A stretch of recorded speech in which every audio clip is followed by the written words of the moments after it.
Dr. Davis and Ambulance. Mr. Walter. Here. Mrs. Jackson. Here. Mrs. Ross. Here. Mr. Shaw. Here. Mr. Allen. Here. 5 present, we have a quorum. Thank you. Would you please join me in the Pledge of Allegiance? I pledge allegiance to the flag of the United States of America and to the republic for which it stands, one nation, under God, indivisible, with liberty and justice for all.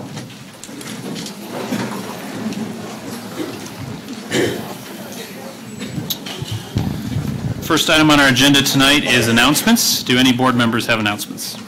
Mrs. Jackson.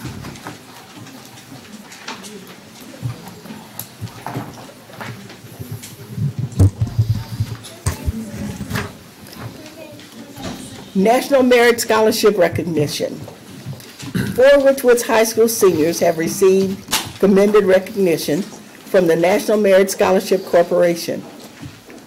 Excuse me if I mispronounced your name. Claire Maricol, Raisin Nafka, Amina Patel, and Dylan Stowe. Although they will not continue to compete in the National Merit Competition, they have demonstrated outstanding potential for academic success. Congratulations are in order for Richwoods High School senior Daniel Matlock, who has been named a National Merit semifinalist. We wish him luck as he continues to pursue this award. Thank you. Other announcements?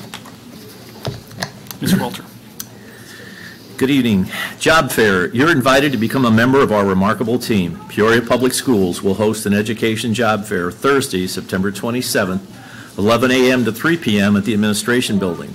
On-site screening and interviews will be conducted for certified teachers, May graduates pending certification, teacher aides, substitute teachers, and bus drivers. Applicants should bring a resume, transcripts, and letters of recommendation. Certified teachers should also bring a sample lesson plan. I have one more. Okay. Get out the vote. Peoria Public Schools encourages all students age 18 and older to get out the vote this fall. A voter registration campaign will soon be underway at Manual Academy, Peoria High, and Richwoods High. The NAACP, the Peoria League of Women Voters, and qualified members of Peoria Public Schools staff will help get students registered to vote before the October 9th deadline. Please see your school counselor with any questions. Thank you. Mrs. Ross. Peoria Public School teacher receives one class. Sorry. Peoria Public School teacher receives one class at a time grant. This past Friday, Valeska Hinton Early Childhood Education Center teacher Molly Herman was surprised to have a television crew pop into her classroom. She was presented with the Heart of Illinois ABC One Class at a Time grant. That is $1,000. That was $1,000 to use in her classroom, which is for deaf and hard of hearing pre-K students. You can catch the full story on WHOI this Wednesday at 5:30 and at 10 o'clock p.m. Thank you. Mr. Shaw. Okay, thank you. ICC College Night.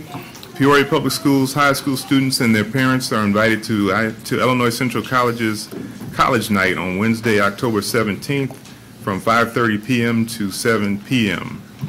in the ICC Cougarplex in East Peoria. This event brings together representatives from more than 60 colleges and universities from different states, as well as representatives from the armed forces. It's a chance to learn about many different schools and programs, the admission process, scholarship and financial aid opportunities all in one place. For more information, visit ICC's website at icc.edu. Volley for the Cure. Richwoods and Peoria High are rivals on the volleyball court, but they will come together for a good cause at the start of Breast Cancer Awareness Month. Volley for the Cure was created as a way to honor and celebrate the heroic fight against breast cancer. This event is dedicated to all who have been touched by the disease and with the hope that it will one day be wiped out. Volley for the Cure will be held at Richwoods High School on Tuesday, October 2nd. Games start at 5 p.m. There is free admission with a cash donation, and proceeds will be donated to the Peoria Susan G. Komen Memorial Affiliate. Come cheer on the Knights and the Lions as they bump, set, and spike for this important cause. And finally, classroom grant deadlines. The Peoria Public Schools Foundation classroom grant and field trip grant application deadline is just 1 week away. Applications are available on the Peoria Public Schools Foundation website and are due on October 1st. Each year, the foundation funds approximately $20,000 in innovative and creative classroom projects for Peoria Public Schools teachers. Applications for the PNC classroom grants are also due on October 1st. For more information, contact Jenna Weisner, Jenna.Weisner, WEISNER at PNC.com. Thank you. Before we move on, I just wanted to make the audience aware we do have a budget hearing scheduled for 7 p.m. So wherever we're at on the agenda at 7 p.m., we'll segue to that presentation and then come back wherever we left off. Next up is our community contribution. Tonight we have the pleasure of honoring a community partnership that allows our third grade students to gain hands-on experience. The Peoria Playhouse Children's Museum is a perfect example of how learning is much more than sitting in a classroom. It's an amazing resource for Central Illinois that sparks students' curiosity and their creativity, allowing them to interact with each other and the world around them. Playhouse gets kids excited about learning, and that provides benefits to everyone, students, families, schools, and our entire community. Dr. Bell is already there, so I don't have to call him. He'll give us some more information about Peoria Playhouse. Sure. Thank you, President Adler. You mentioned that the Playhouse sparks curiosity, and it does. Curiosity is essential for science, arts, engineering, and many other pursuits. We know that when students are curious, they become hungry for learning. It has been our pleasure and privilege to collaborate on a field trip program with the Playhouse, funded thanks to a generous grant from the Illinois Science and Energy Innovation Foundation. During the 2-hour spotlight electric field trip, third graders learned about the electrical grid and participate in a special interactive challenge. In teams, they have to build their own electrical grids. Talk about sparking creativity and curiosity. In addition to the hands-on science and math lessons, our students take away lessons in working together to problem solve.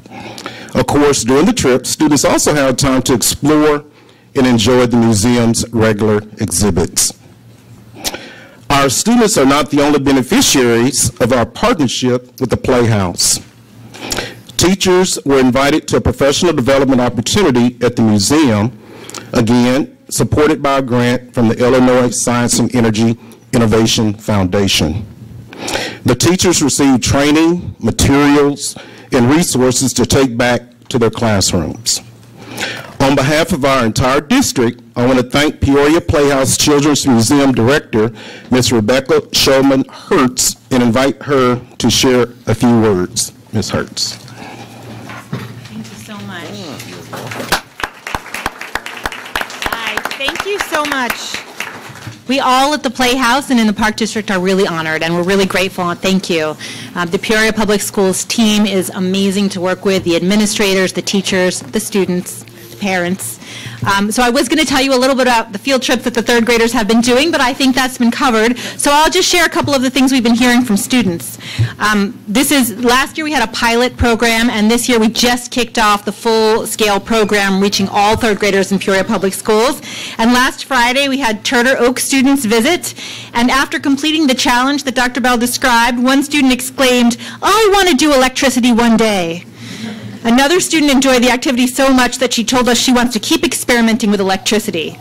So what Courtney Baxter, our fabulous education manager, talks to the kids about are the careers that they can have that relate to the activities that they're doing. So she teaches them about the careers of electrician and electrical engineer, which allow kids to grow up and do electricity. And kids are surprised to learn that working with electricity can be a career. We also get great feedback from teachers as well as kids. Last year during the pilot phase of this program, one teacher from Whittier remarked that she was impressed with how excited her students were by the electricity activities that were led both at the Playhouse and in her classroom. And this year, after the professional development workshop, all of the teachers said that the workshop was highly successful and that they were really happy to receive the materials to use in their classroom. So we're really thrilled about this partnership. We hope it continues to grow. We have lots of other ways that we are working with Peoria Public Schools and hope to grow that. And thank you so much. We're really grateful for this.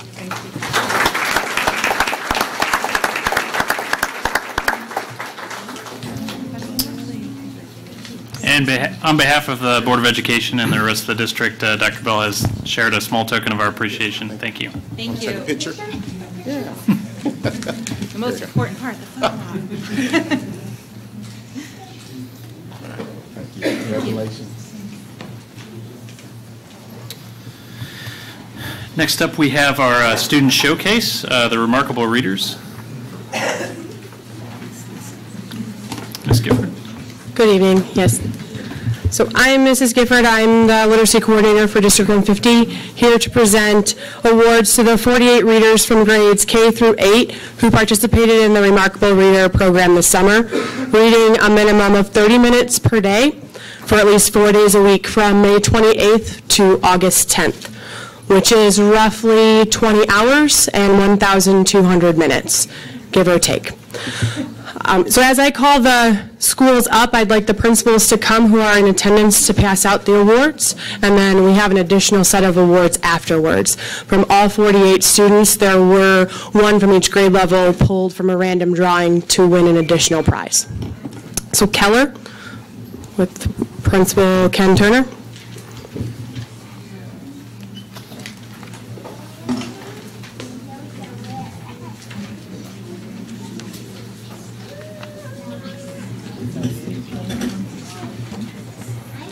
Have Olivia Barksdale, thanks, Jack Bowman, Colin Cook, Emmett Crawford, Cecily Crawford,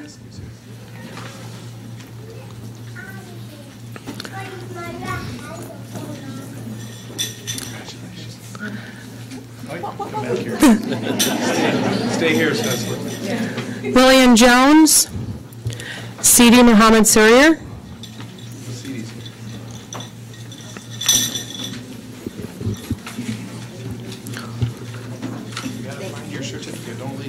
Terrence Page, Khadija Surya,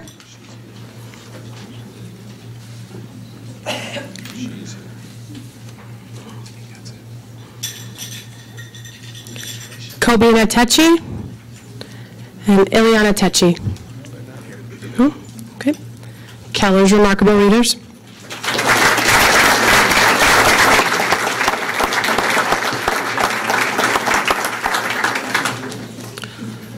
Lincoln K8.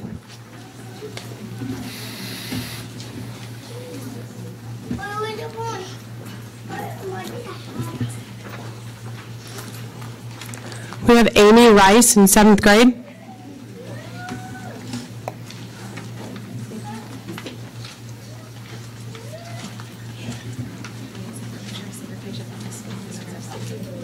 Take a picture.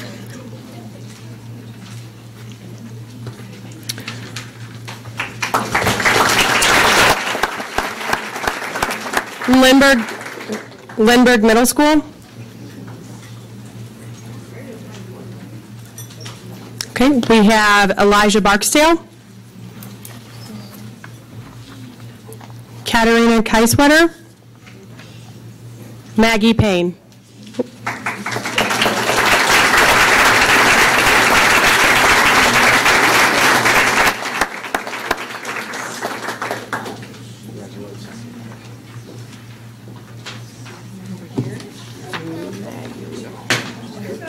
Oh, no, here.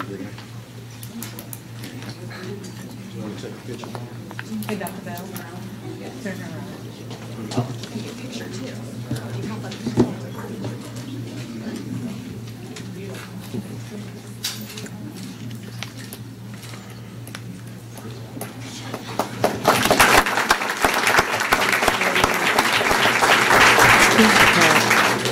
Thomas Jefferson. Principal Berger is here.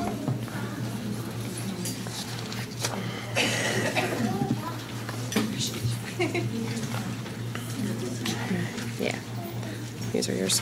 Okay. Blazek Barnett.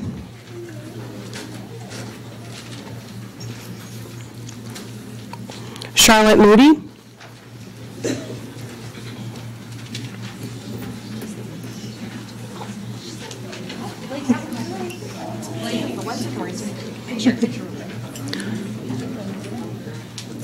Charlotte's our only kindergarten reader, too.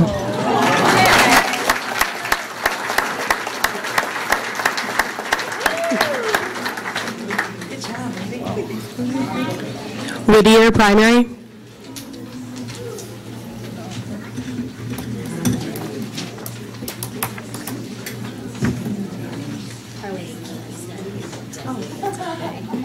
Bradley Lindsley is receiving this, but he is not here.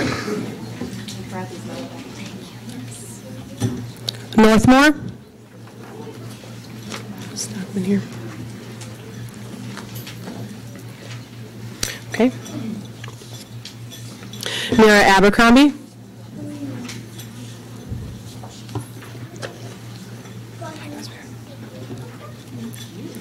Zach Christians.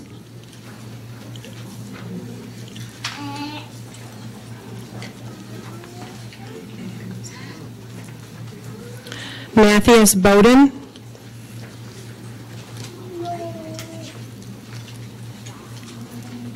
No. Vivian Corey.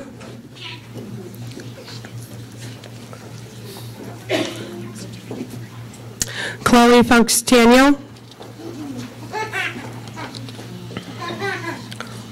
McKenna Henderson.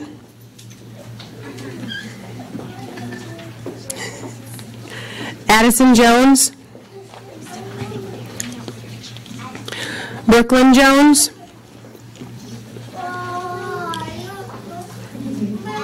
Rashawn Rajesh. This is Rashawn.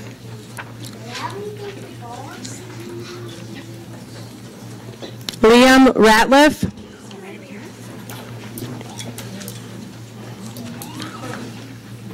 Abby Schoenballs.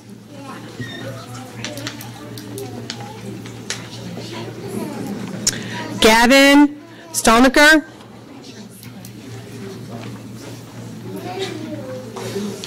Caden Terza.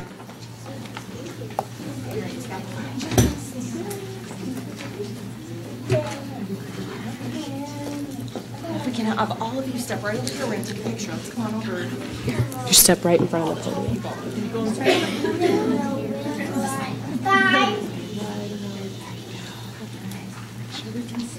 Oh, my smile. Yay.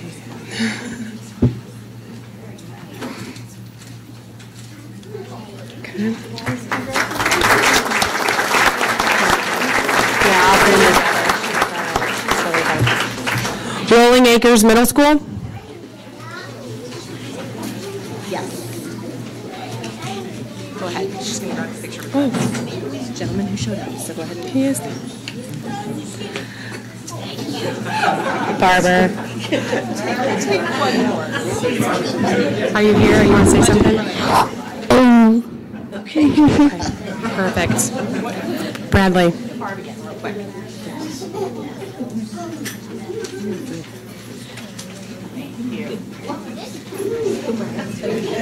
Barb, are you being All right, Rolling Acres Middle School. We have Samantha Ash. Cassandra Musgrove.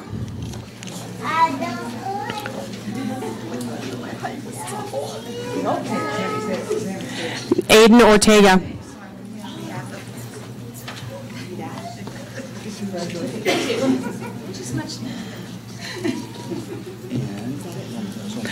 Oh, and Logan Henderson.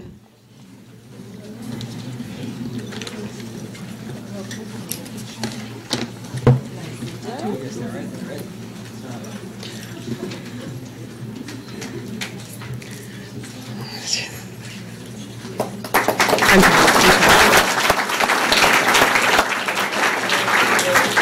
Maud Sanders, primary.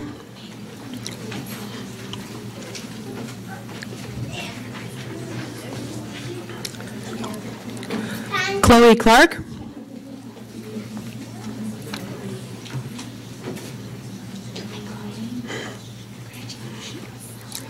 Anthony Harris.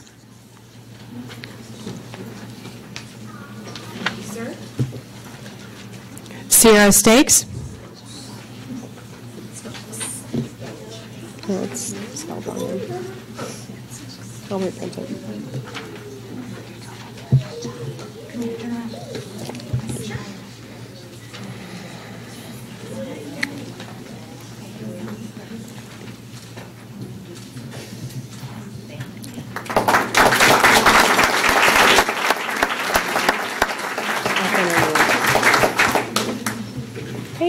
And Washington Gifted Middle School.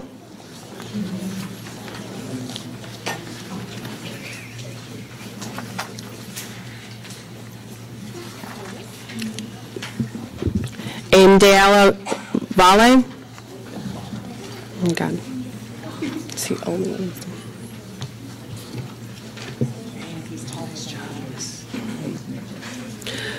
Joshua Ferguson.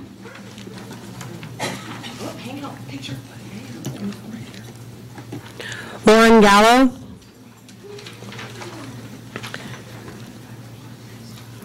Kevin Lau.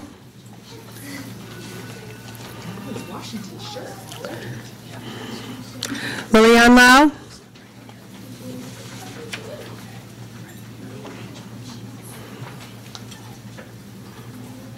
David Mon. Savannah Mon. Alexi Mechanicu.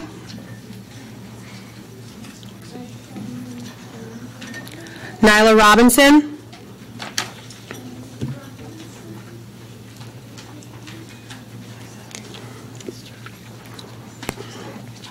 And Noel Sarif.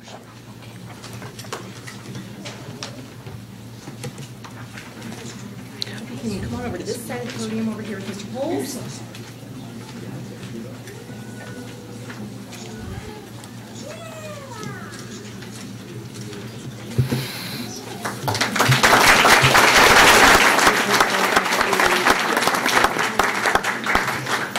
Okay, and then the additional 9 winners, I'll read their names and they can come up again and receive theirs. So we have from Lindbergh, Elijah Barksdale, Maud Sanders, Chloe Clark, Northmore, Rashawn Rajesh, and Liam Ratliff, Rolling Acres, Aiden Ortega, Thomas Jefferson, Charlotte Moody, Washington Gifted, Savannah Mon, and Nyla Robinson, and Whittier, Bradley Lindsley. These are the 9 students who won from that additional drawing. Do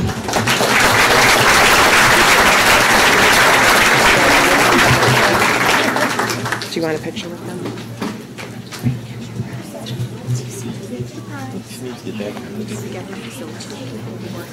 Okay. I'll have their certificates too. Got it. Thank you.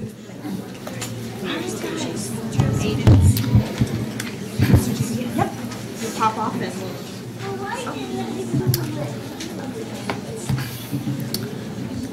Parents, families, students, you're free to dismiss at this time. Thank you.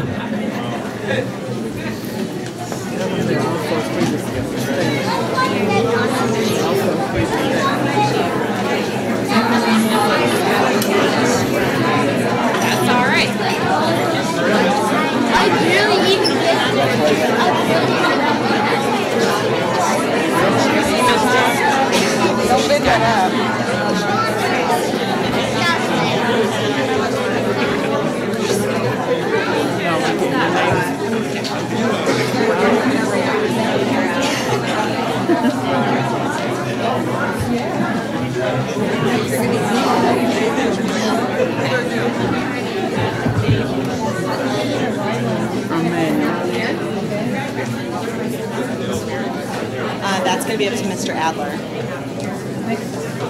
we want to do Remarkable Spirit before we break at 7 o'clock, or do we think we have time, or do we need a break? I'm trying to advise. I think she's the smartest. It's like 5 minutes.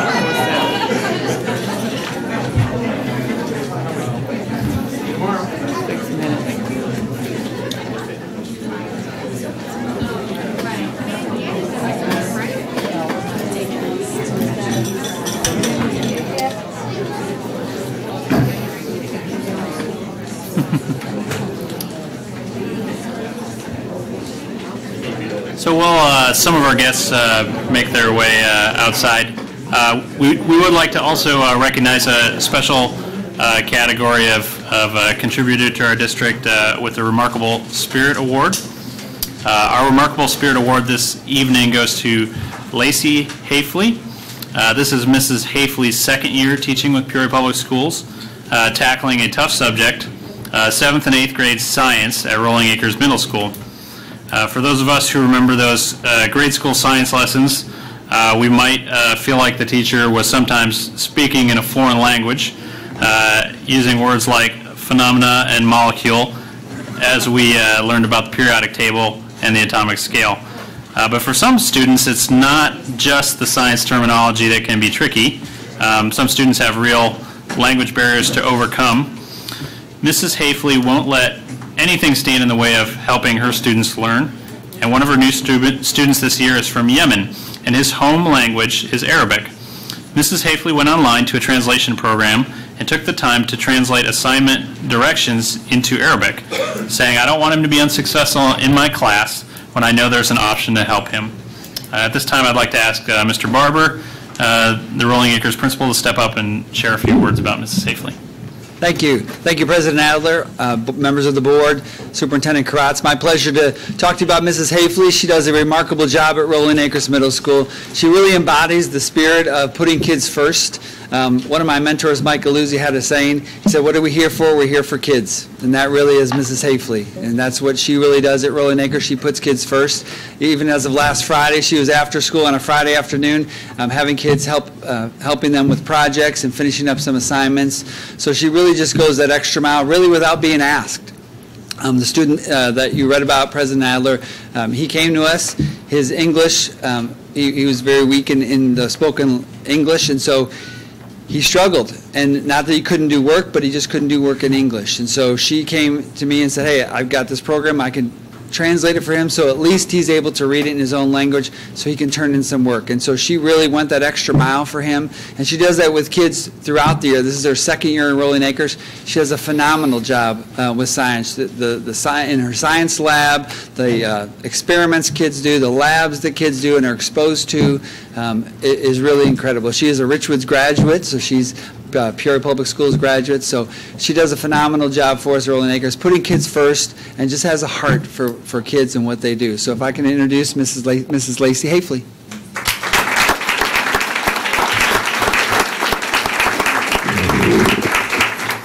Yeah, I'm not 6'2", so. So being a teacher is what I knew I wanted to do when I was a kid, and I've literally never wanted to do anything else. It's been my dream my whole life, and I've worked hard every day to fulfill that dream. So I'm literally living my dream job, and I'm doing exactly what I want to do and what I need to do. I love all my kids so much, and I don't want any reason for them to not be successful in the science classroom. There's so much that they can learn and so much that they can do. No barriers should ever prevent that from happening. So that's why I do what I do, and I'm going to keep doing it. So.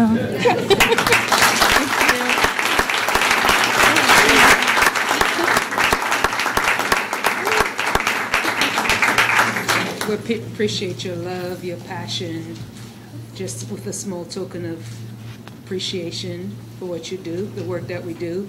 It's complex, it's difficult. A lot of people don't understand it, but we do it because this is what we're put on this earth to do, right? And just wanting to say thank you on behalf of the board, Peoria Public Schools, Superintendent. Thank you for going above and beyond. Thank you.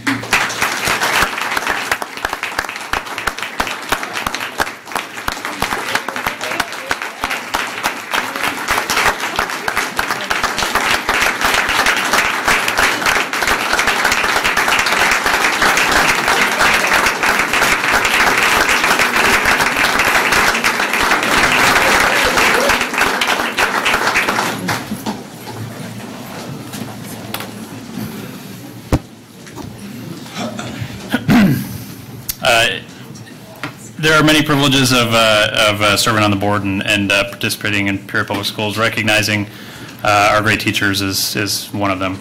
Certainly a part of the high point. So thank you for sharing with us and our kids. 7 o'clock. 7:01. It is 7:02. So at this time, we will transition to the budget hearing, which is not one of the great pleasures of being on the board, but we do it anyways. So at this point, would any members of the public like to make a comment with relationship to the proposed 2018-19 Peoria Public Schools budget? Mr. Knapp. Yes, I usually come every time you have one of these and mention the same three things, but right now busing is obviously a very expensive thing that you have undertaken. Woodruff High School was closed on a 4-3 vote, and 900 high school students were put on the road on buses. They walked to high school. They enjoyed their neighborhood high school. Averyville, I saw, was the annexed to Peoria back in the day. You know, the city of Peoria annexed Averyville when they had Kingman High School and made Woodruff High School and promised the north side that they would have schools and high schools, and now these kids are bused to Manual, they're bused to Central, and they're bused to Richwoods. And they've never been accepted. Initially when that took place, you know, there were supposed to be special accommodations for those students. Didn't happen. So busing should be looked at very strongly. Attorney's fees. You know, again, every year I mention this, the attorney's fees in this district, and Ms. Cruz presented a thing last week on attorney's fees. Why we send attorneys to the negotiating table is beyond me.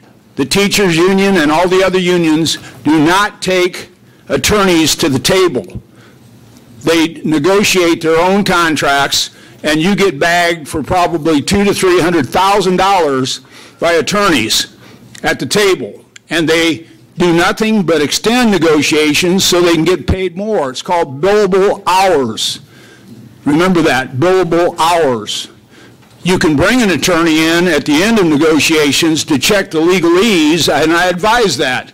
But I surely do not advise having attorneys at the table. It's a waste of money, especially attorneys from Chicago suburbs. That's a double waste of money. The last thing I want to mention is Quest High School. We didn't have enough kids for 4 high schools, and the board voted 4-3 to close Woodruff to avoid having 4 high schools. Glenn Barton couldn't get in fast enough from Caterpillar to get his Quest High School. Failure. How do you spell failure? If you examine it, you know, today I talked to Mr. Jenkins, the basketball coach who was probably would have been voted the best coach in the last 2 years in Peoria.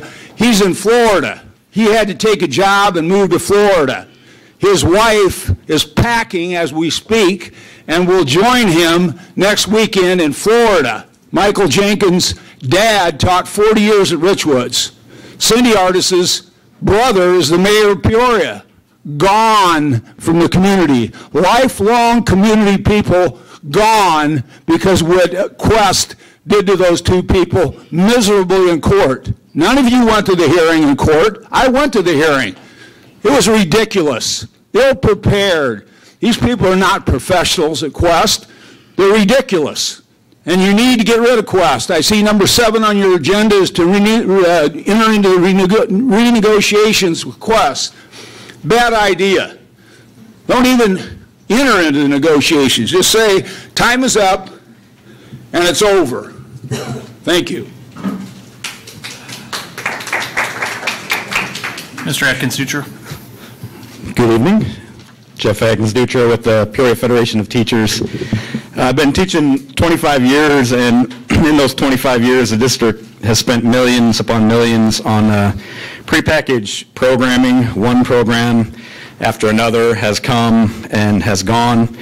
The education companies prey upon districts with these quick fix programs, and most of them fall flat. I would recommend that going forward, you get 85% teacher buy-in before buying any program over $10,000, and we would be willing to entertain an MOU on that. Tonight's agenda, budget-wise, I'm looking at virtual classroom, which is essentially putting kids in the classroom with a sub and having an instructor from somewhere teach them math. That's going to cost us $350,000 for 1 year, if I'm reading this correctly. And in my opinion, that's a poor, desperate solution to a much more in-depth problem. I've also, since I've been here, watched one HR position that was supposed to encompass evaluation, recruiting, and negotiations farm out all three of those.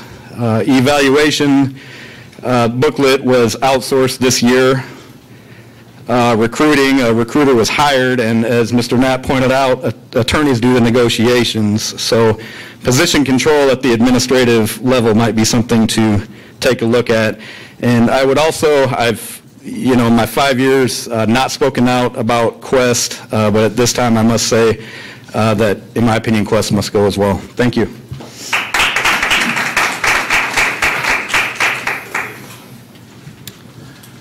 Are there any other speakers from the public with relation to the 2018-19 budget? Seeing none, I now call this hearing on the budget to be closed.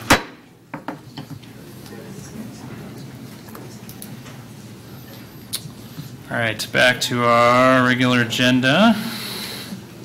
Facilities update. District presentation, facilities update.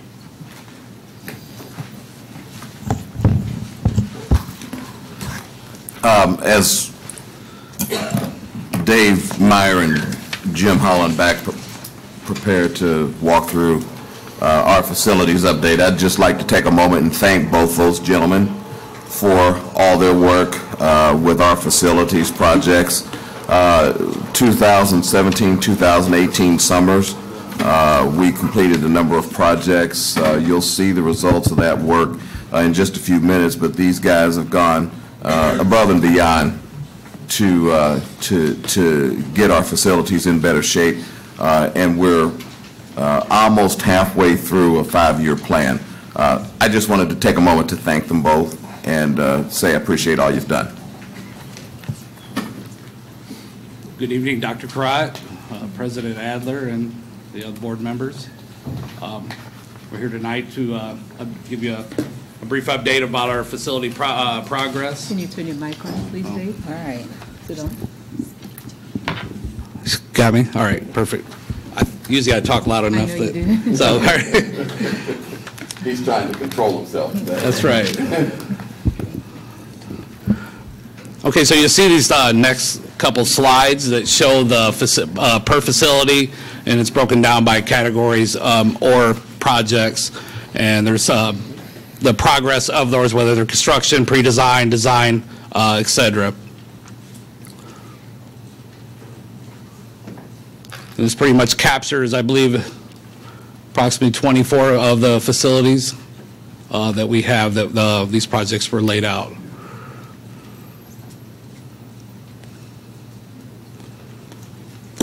On our next slide, basically just breaks down the summary of the projects.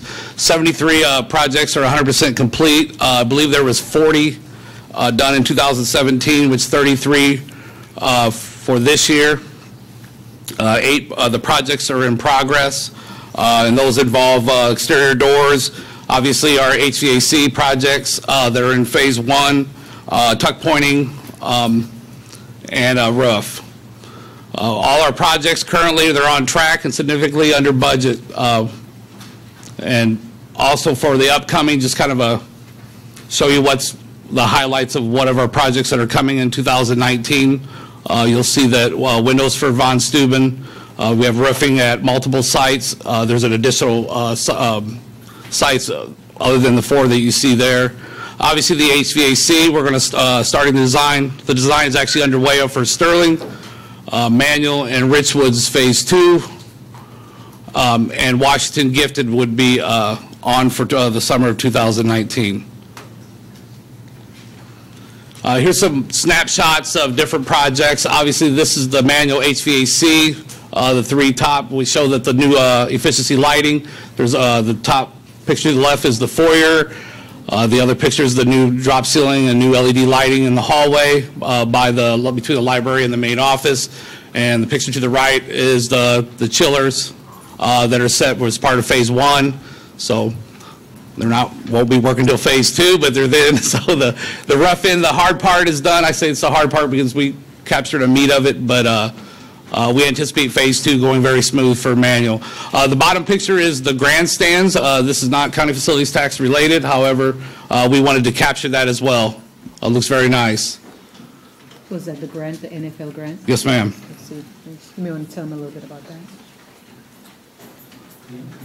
We actually received a NFL grant for $50,000 that helped us offset about half the cost of grandstands at Manual, so that Junior Football League and others who use the football field and track can actually have a more permanent place to watch in a better spot. These bleachers go much higher. They sit actually much higher than what's there now, and these, of course, are permanent. It's approximately 500 seat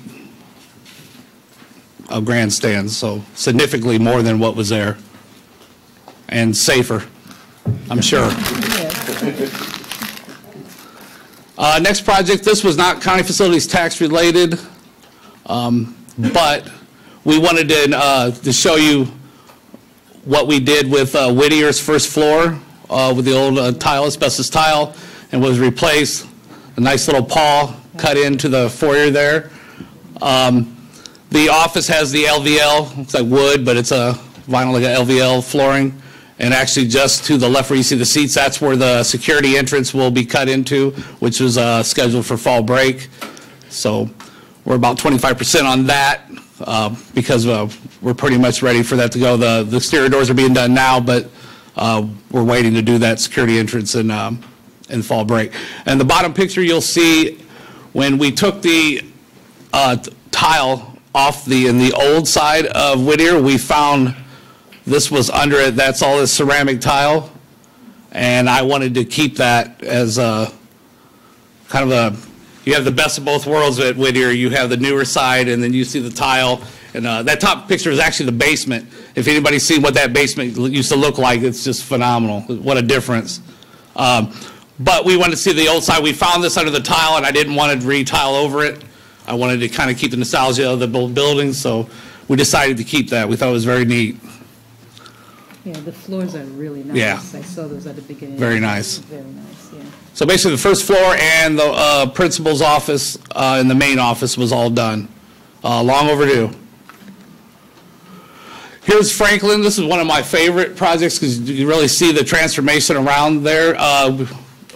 New playground, the new front for the parent drop-off. You'll see the additional parking lot on Bester and Columbia Terrace. That project is all right. We're waiting on a light pole. There's a lead item on the light pole, and I think Ameren then schedule it. Other than that, we'll have that wrapped up. But all new fencing around, the new additional parking lot for staff that's within the footprint of the school.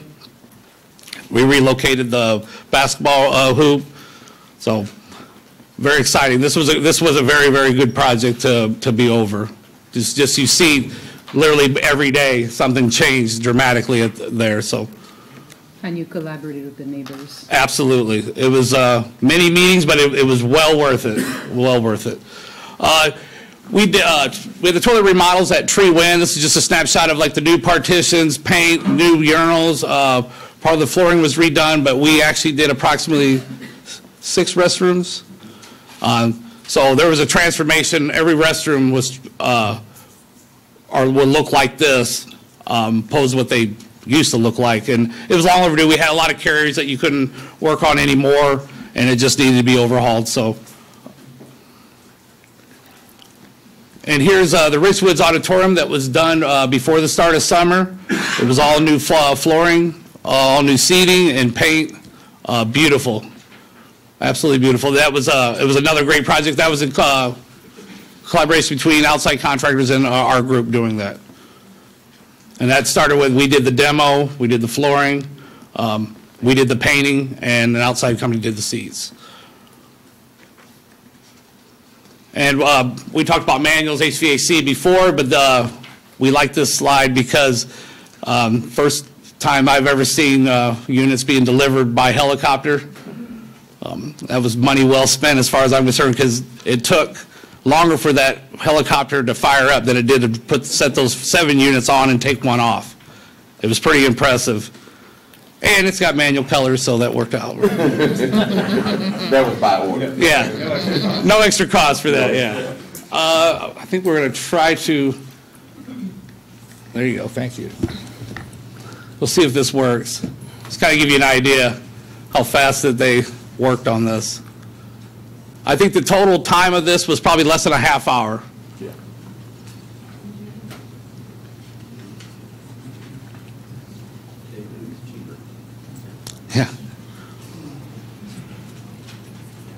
Yes, it was. It was cheaper to go this route than to crane the units in, obviously, because you have the different locations on the roof of the building. And I wasn't allowed to be there, so they made me stay out on the street, so I still.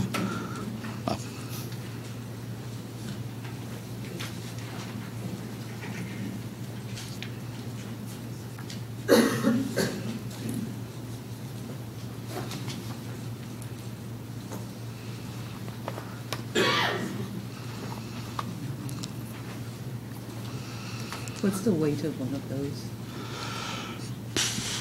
Weight. I don't know in those particular units, but probably the 6,000 to 10,000 pounds. What was even more impressive about the pilot, he literally had his one arm hanging out the side like he was driving a car. That was about the most impressive. It looked like he was just backing up a car. I was very impressed. Money well spent as far as I'm concerned. So. Thank you.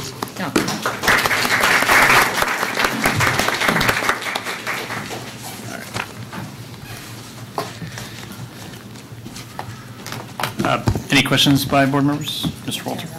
Not a question, just a compliment. The Franklin project was one that I wanted to thank Mick Willis and Dave Myers and the people. We had a group of concerned citizens from Franklin that called us about basically saving a tree and doing some things with the playground.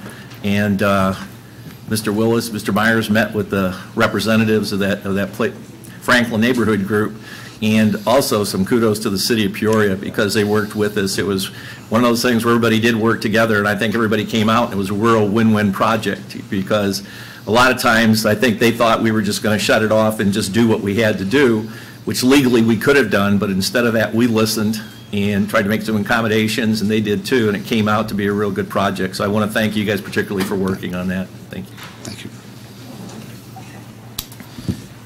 Any other questions or comments? All right, thank you. Thanks. Thanks, guys.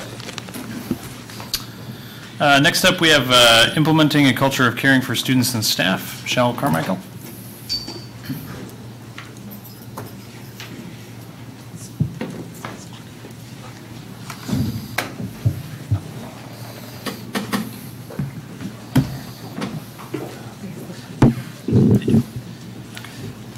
Good evening, Dr. Crott, President Adler, members of the board. Today I want to share with you information on an initiative that we first piloted last year at Sterling Middle School second semester, which is implementing a program called Culture and Caring. And this year this program will also be implemented at several of our schools starting this semester. And with me to assist with the presentation, I have Michelle Carmichael, who's here, and she's a former principal consultant with Illinois State Board of Education, where her primary focus was on schools and behavioral support. And one of her areas of expertise is in the development of initiatives to reduce barriers to learning and teaching. And she's now with the ROE, and she's leading this initiative in Peoria Public Schools of Culture and Caring. And then also, we have with us Lynn Lane, who's the proud principal of Sterling Middle School, who was the leader of Sterling second semester of last year during this implementation.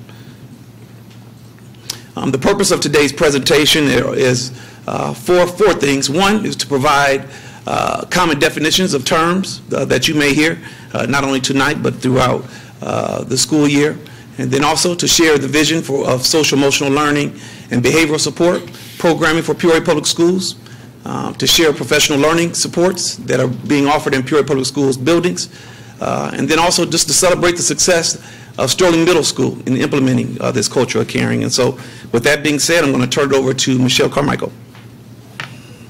Thank you. Good evening. Usually when I hear it that low, I say, come on, people, good evening. Thank you. Okay, good evening, President Adler, Superintendent Karat, and the rest of the board members. Thank you for asking me to present tonight. The original presentation was supposed to be just by me, but I requested that Coach Booth and Ms. Lane shared the stage because it's really not about me, it's about what they've done and the work that especially Sterling staff and Ms. Lane under her leadership have done. So to begin with, a lot of people have asked me over the years, because I've been doing this now for 32 years, and they ask me, what is SEL? And there's multiple answers to it, but the first one is there are actually 3 social emotional learning standards that we at the state implemented and developed back in 2004. Those 3 learning standards or goals have been required by state statute to be integrated into curriculum by our teachers in the state of Illinois, just as if we were implementing reading standards, math standards, science and social studies standards. Those 3 standards encompass very simply awareness of self, awareness of others, and how do we problem solve and resolve conflict.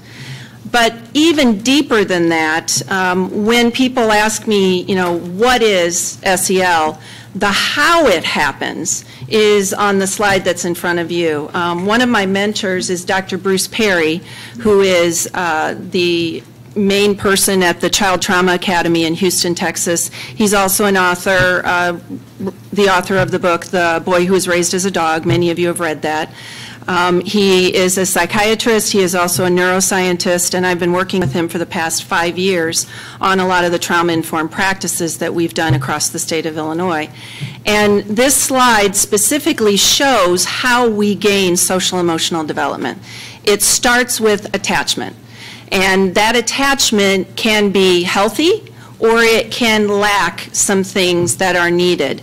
But if a child cannot attach, then the next step, which is hierarchical, means they're not able to self-regulate.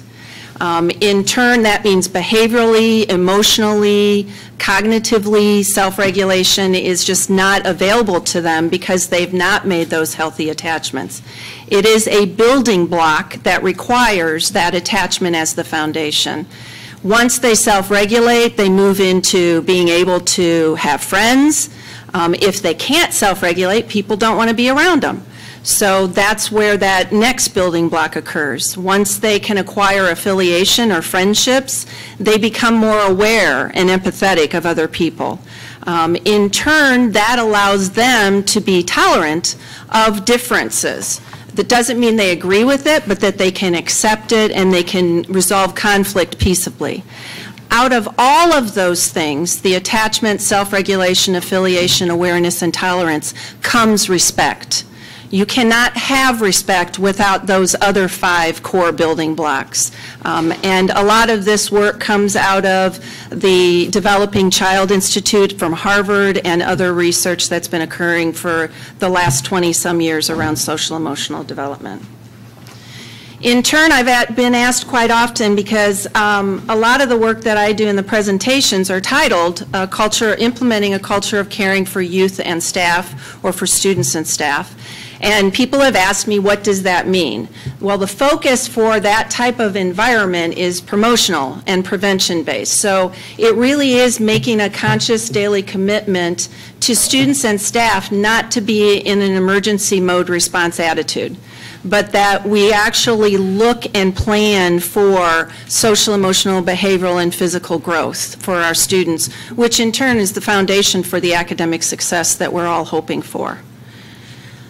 The next thing that I really want to talk about is what we mean by educator mindset, because we talk a lot about student mindset, but as an educator, you can also have a fixed mindset or a growth mindset. And one of the things that I liken this to is that in multiple research studies, the highest effect size for best practice strategies in improving achievement, especially in urban districts, is teachers' estimation of student achievement. There is a 1.62 effect size, which anything over 1 is pretty awesome, because that means it's really making a difference. That's one of the highest best practices that we can do, is to actually believe that our students can, that they can achieve, that they can do what we want, what we're expecting of them, and that the impact then is very solution focused. When you're looking for solutions or answers to the issues that we're dealing with, we come together collaboratively and start looking at how can we solve some of these problems. The next area that I just wanted to remind everybody from a definitional perspective is the Every Student Succeeds Act, which is the federal law now for accountability around Title I programming. The state plan, the whole child perspective, whole child, whole school, whole community, that actually came from my division as supervisor of overall health and wellness when I was at the state board. And it looks at, just like what we heard from the instructor that was really doing a great job with science at Rolling Acres, it's all about the kids. The student is in the center of that, and we then look at how can we support that student within the classroom, building that environment to help them be successful. How can we do it within the building? How can we do it within our district? And then in turn, even within our communities, that we start looking at communities that are in need and find a way to build a healing community so that we can all come together to work towards that. One of the common analogies some of you may have always heard from higher was, when a flower doesn't bloom, you fix the environment in which the flower grows, not expecting the flower to be changed. So that's really what we're trying to look at, supporting that whole child approach. And that is what our schools and districts are being held accountable for starting this school year.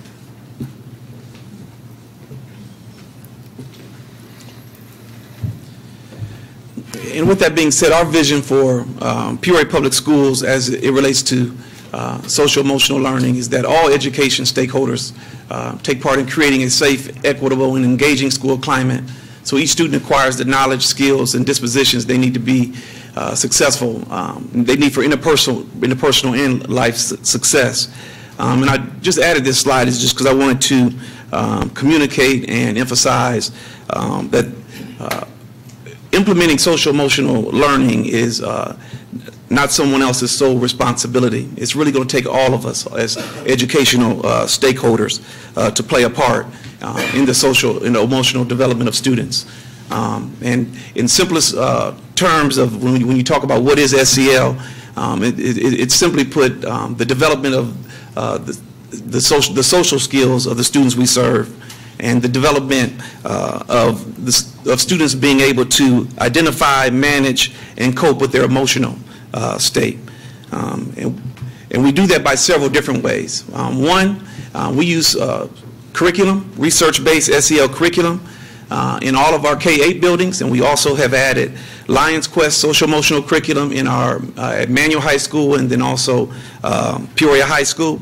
And the purpose of the social emotional curriculum is to give teachers and educators a guide on how to teach the 5 competencies that have been identified by CASEL, who's one of the leaders in social emotional learning. And the reason why we feel like it's important that teachers have a research-based SEL curriculum is because teachers have been taught to teach math, English, science, social studies in subject areas.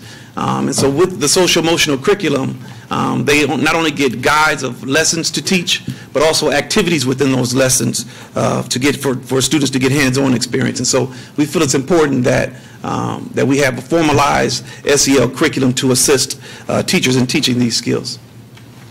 One of the other ways we implement social emotional learning in Peoria Public Schools is through our multi-tiered systems of support. And what this does is allows educators to identify students in need of services at the earliest possible time frame to begin to implement interventions. And if you look at the MTSS triangle, what you'll see is green is what we call our Tier 1 layer.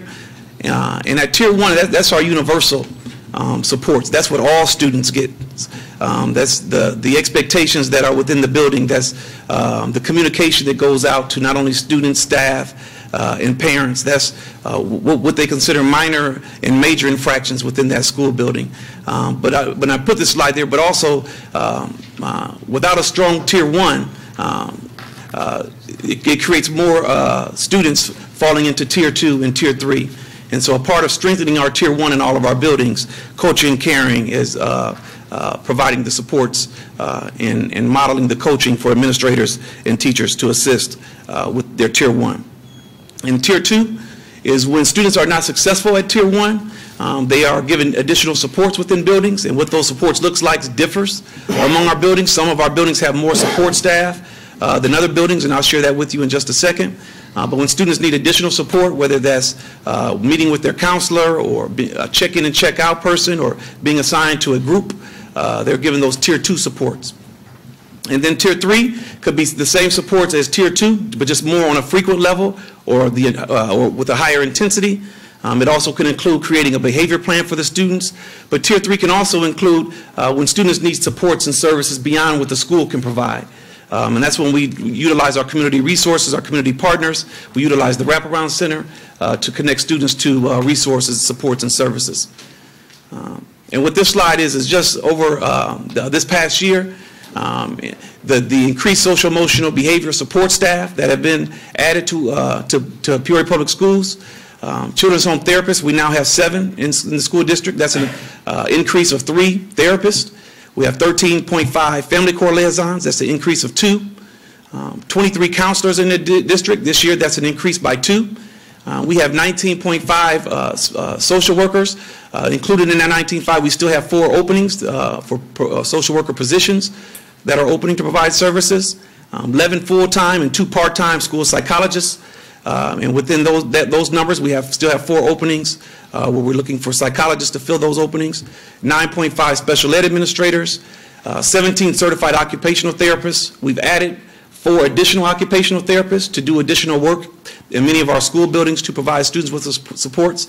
And we also added 13 social emotional aides, where their primary role is to assist students with de-escalation, returning them to class, teaching them de-escalation skills. And this is just a new area to provide that additional layer of support. And so we've added those 13 positions as well in Peoria Public Schools. We've also started a kickoff for our Wraparound Center on August 20th or August 18th. And on August 20th, we opened the doors for community partners to begin to move in and begin providing services. To date, Center for Youth and Family Solutions has moved in and began providing services within the wraparound. Several of our other agencies are realigning staff, hiring new staff, training staff, and they will begin providing services within the wraparound real soon. OSF Trauma Recovery Program, they just finished hiring 12 positions and sending them to 3 weeks of trauma recovery training. I received an email today that they will start providing services and moving into the office this week. Unity Point and Hope has moved into the office on last week. And so all of these agencies have really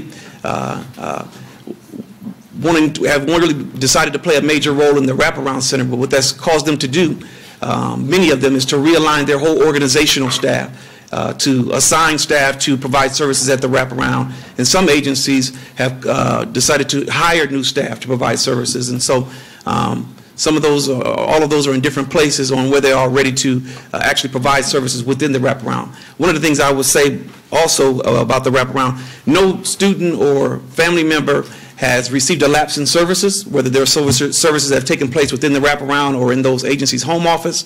To date, we've had over a dozen students and families who have been referred to the wraparound centers from services, and we've been able to connect them to services such as basic needs, such as providing them with, assisting them with getting beds, basic needs with rent, utilities. We've been able to connect them with agencies, connecting them with therapeutic supports. There's been a lot of foster care and family visits taking place through Center for Youth and Family Solutions right there within the wraparound. So so there's not been a lapse in services, although many of them are in different places with their hiring and reallocating of staff and caseloads.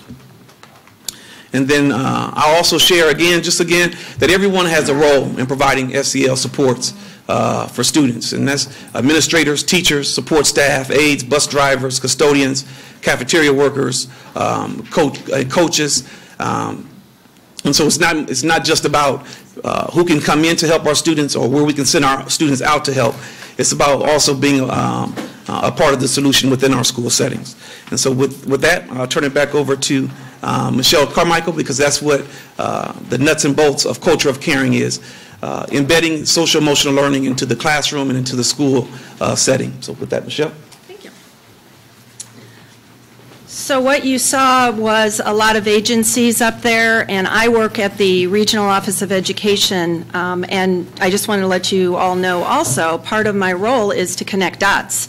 What I've found working in different buildings is a lot of times we have different initiatives, we're not sure how they all interconnect. So I've been meeting weekly down at the Wraparound Center, also with the HALT group and any other group that might be there.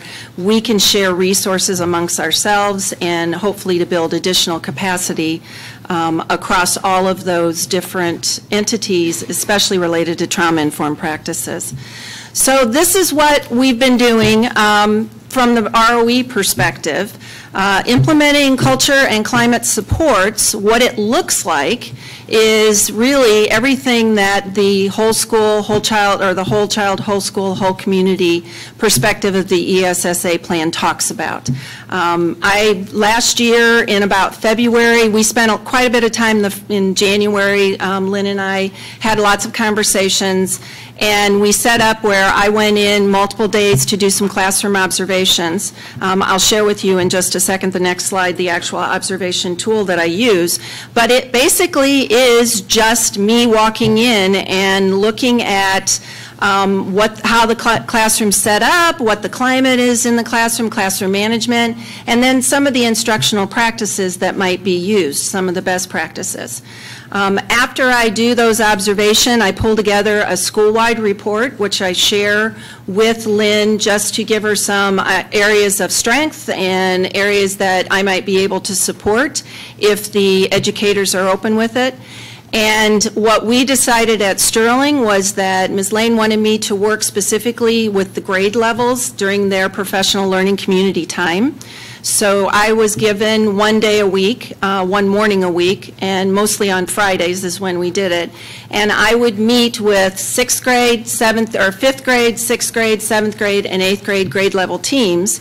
And then I would also spend time with Ms. Lane and also with her counselor and at the time the interventionist last year. So we would have additional consulting time where we could just share and discuss some of the issues that we might be looking at. That grade level report was very much an overview within that grade level of what I saw within those classrooms. It wasn't an individual pick on anybody. It was, here's your strengths, here's some of the things I'm not seeing necessarily. So and then at that point, I laid it out to the staff. They got to choose where we moved. They saw the observation form, and they would get to choose where we wanted to start moving forward within the PLC structures. I also did some School Improvement Day presentation for Ms. Lane, and also classroom modeling, which I'll share with you in just a second. So this is the observation form. It's a little difficult to see from back here, so I have to look at it in the packet. But the left side looks at the classroom setup, if there's collaborative group structures or if we're doing individual lessons, worksheets, et cetera, and the right side is looking at classroom management and climate things. The middle section then is all the best practice instructional strategies that have been taught and identified year after year that many of our teachers go to regularly for workshops, in-services, online classes, et cetera. Literally just checkboxed if I saw it. That's all that I did, and then shared reporting. So the very first PLC then, they received that document with the boxes checked that I saw that was in place, and on the back side, these multiple links. So that they had immediately places to go to consider, and we gave them time to navigate those resources during the PLC time. What did we do? Well, we looked at the observation form. We set norms amongst ourselves immediately. How do we work well together? What will benefit them the most? We provided the choices for where they wanted to focus their PLC time. And some of those were, they requested trauma-informed teaching information, they requested standard-based lesson development, engaging classroom instruction links for, and how it links to student motivation. We did a couple of sessions on educator wellness, and that's one of the very first things that I had told Lynn when I went through the observational period. I walked into her office and I said, you have some exhausted teachers, and so we need to help them to be able to help the students. And the other first place that the staff really wanted to focus on was ed technology. So we spent some time preparing for some in-class modeling. I still have a lot of resources, so I was able to pull in a good friend of mine who's a content specialist for the state, and she has multiple masters in ed technology, and she and I worked with 2 8th grade instructors and did some in-class time. Just to give you an idea of what we actually provided then, was we built out a web page specifically for Sterling teachers. They have their own technology training website. You can see at the top there's content resources, there's specific resources for deaf and hard of hearing, because they have some that population there, and just some other cool stuff that we did with them. And if you scroll on down through this page, you'll see all of the, there was a shared drive where we put all of the resources that I shared with them, any PowerPoints, et cetera, in there. They also had access to learning standards, descriptors, activities, lesson plans, and on and on and on. So many, many links there for them, and we continually add to that. Lisa Ward is the content specialist that I work with. She works at ISU through the state board grant for content specialist work. So whenever I have somebody call me up or contact her, we put something out there for the staff to access. The next site then, which is coming up here. Just to give you an example of one of the very first activities that we had them navigate, this happens to be an online resource called Pablo 365. You get a new picture every day of the year, and teachers can access that picture, or they can go into previous pictures or pictures in the future. And what we actually did with classrooms is, what do you think's happening there? And in a classroom of 7th graders, everybody's got a different story. And as they have those different stories, it allows the other students to understand different perspectives. And we started to come to agreement that everybody can look at something and see something very different. Along with this, there's a lot of daily oral language activities and, question times, different sentence starters or ELA activities that go along with it. But this was one of the very first online resources that we provided to many of the staff that they had not heard of it, so they started implementing that for many of the classrooms first thing in the morning. And then the last thing, when I talked about the classroom modeling, we ended up actually doing this in May, so you can imagine. The students were ready to be out of school. But Lisa and I came in the day before, and we shared with the professional learning community's grade level teams what we were going to do, and they got to navigate through all the resources themselves. And then we went into the classrooms. They were 2 8th grade classrooms. I had heard they were very, very active classrooms. And so we went in there, and the one was a back-to-back math class where we, in May, and from what I gathered, that classroom had never been or had not regularly been put into collaborative groups because I had been told that it was very difficult to do that. We put them into groups of 4 with sorting sticks, so it was they just sorted them and they chose a stick and that's where they ended up. And they had groups of 4 that went through what was called Math Mission Possible. And they had to go through a gated activity that they tried to solve a problem, and they were working on geometry. If they solved it, they went on their Chromebooks and they were able, their Streambooks were able to find if they passed or not, and if they didn't, they went back, they could ask for hints, etc. We did not have one office discipline referral or behavioral incident during that 2-period time frame. In the social studies, we had 2 separate classrooms that we modeled in, and they were studying World War II. And we had cipher books for them, which we just downloaded and stapled together for them. And they had to undo the cipher, their code, of who their person was that they were going to do some research on. They, again, were put into pairs to do this activity. They ended up getting a person, let's say Adolf Hitler or a U.S. soldier, and they had to go out and actually research who that person was, and then find, they were completing a Facebook profile page, so they had to find where the individual was born, where they lived, how old they were, and then actually post 2 posts that they might put on Facebook during that time period. That would be something that they themselves would have posted.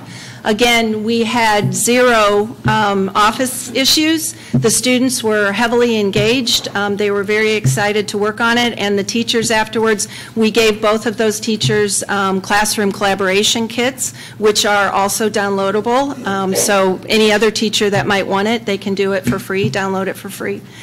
And with that, the teachers, from what I've seen already, the math instructor started out this school year doing those types of student engagement activities, which has seen a lot of success. So with that, I really want to have Lynn come up and share what she has done to support the work that I did with a lot of her staff. Good evening, Dr. Crott, President Adler, board members. Thank you for this opportunity for me to be able to share about Sterling and the wonderful things that are happening. Through Michelle Carmichael's guidance, we have been able to make a lot of gains this year and at the end of last year. One of the most important things that I think that I took time to reflect upon is that when I walked into the position, I knew that my teachers were tired. It was obvious in the classrooms how they reacted to the students, how the students reacted to them. They were all compassionately fatigued. However, I took the time that put it forth to them to decide that if it was important to me and if I wanted my teachers to be a part of it and be on my bandwagon and be the best for our students, then I needed to give them that time. I needed to give them the time to look at these resources, to look at these supports in order to best move them forward. So the first steps that we took in January was basically taking the social emotional and focusing on the teachers so that my teachers could be the best for themselves, both personally and professionally, and then they could be better for their students in the classroom, supplying better academics and instruction for our students. This quote, "The expectation that we can be immersed in suffering and loss daily and not be touched by it is as unrealistic as expecting to be able to walk through water without getting wet." This was exactly what my teachers were like. They were compassionately fatigued. They could not even continue to try to do anything for their students because no matter what they did, everything was becoming a behavioral issue. Everything was getting out of control. So we had to take a step back, take some time to stop, think, and reflect.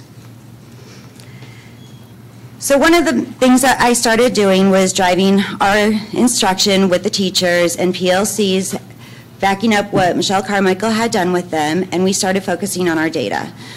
Our office discipline referrals and our out-of-school suspensions were out of this world. That is not the answer. Yes, students need to be written up if a misbehavior is occurring. Yes, there are times where students do need to be suspended. But if we want to teach the students right from wrong and be able to guide them what is best for them, then we need to put things in place for them. We need to provide them tools in order to move forward. So in order to do that, you need to use the team approach, which is everyone in the building, our children's home counselor, my school counselor, my social worker, my psychologist, my elite group team, my assistant principal, and most importantly, my team, my staff, the teachers' aides, and my teachers. We needed everybody to become a community. We needed everybody to be positive with one another. But most importantly, we needed to build relationships, relationships amongst one another and relationships with our students.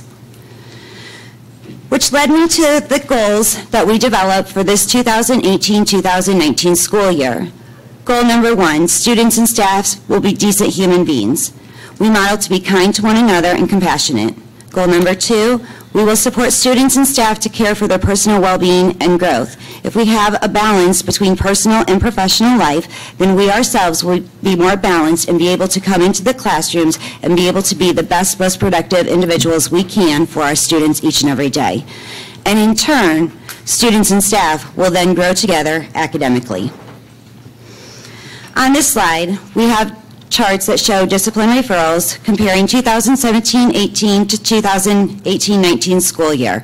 These are the same amount of time frames. I know it's kind of small, but the disruption in 2017-18 was 28.7%, dropping this year to 18.5%.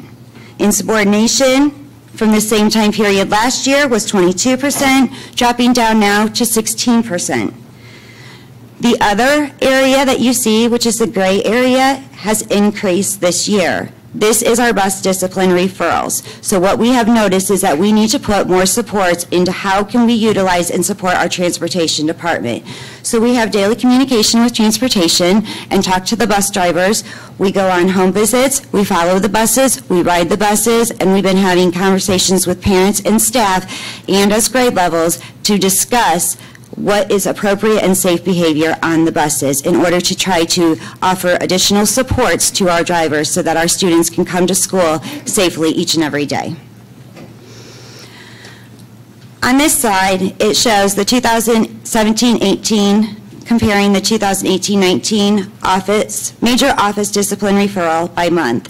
In August of last year, we had 71 major office discipline referrals. This year, we had 35. Last year, in September, we had 296, compared to this year at 126, which is broken down to the number of office discipline referrals by day. In August, it would be broken down to 5.9 major office discipline referrals, compared to this year at 2.7. Last year in September at 30.5 office discipline referrals per day, dropped down to 11.5. I could not honestly get to this point without the guidance and support that I have received from the district administration and my Sterling team. My Sterling team has come together to improve themselves, not only as teachers, but most importantly, to promote and increase student achievement within the classroom with their students. My teachers offer lessons to their students every day to provide better learning environment for our students. Together as a staff and team, Sterling Jaguars will rise to the top. Thank you.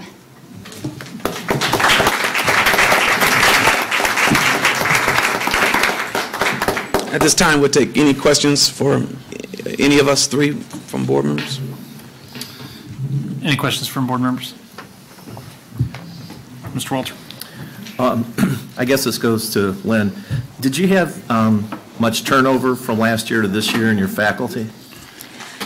Yes. So last year when we first started promoting this, I had 13 long-term subs, which at this point in time, I have 2 long-term subs. So I was able to fill my positions, and part of that is that I have really started the school year off with our back-to-school schedule, professional development, implementing these things with our teachers to give them a firm foundation on how to better be equipped with dealing with different behaviors within the classroom and how to keep the students more engaged. Okay. When you had that, talked about the groups of 4, that you had the faculty break down into that, I just want to be clear, did they self-select that, or did you do that? How did they get into the groups of 4? For the PLC time, so it's by grade level. So it's the 5th grade teachers, the 6th grade teachers, the 7th grade teachers, and the 8th grade teachers. So it was based on grade level because they dealt with the same students, so that way they would be able to use that as collaboration time. Okay, thank you. Any other questions? All right, thank you very much. Thanks.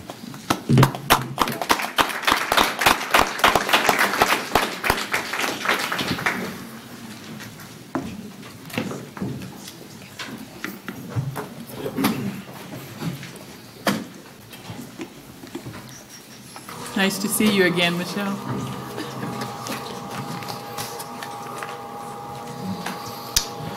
All right.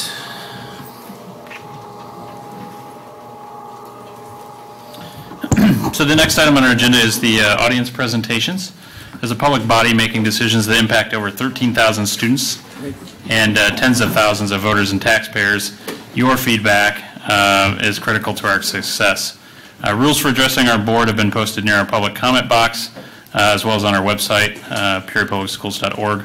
We welcome both your praise and your constructive criticism. We simply request you maintain a civil tone to your comments and respect our other speakers by keeping your comments to the allotted 5 minutes. Outside of these meetings, board members can be contacted using our district emails, and if you have a specific request this evening, please indicate so in your comments, and we'll have a staff member follow up with you after the meeting. Our first speaker is Pastor Harvey Burnett.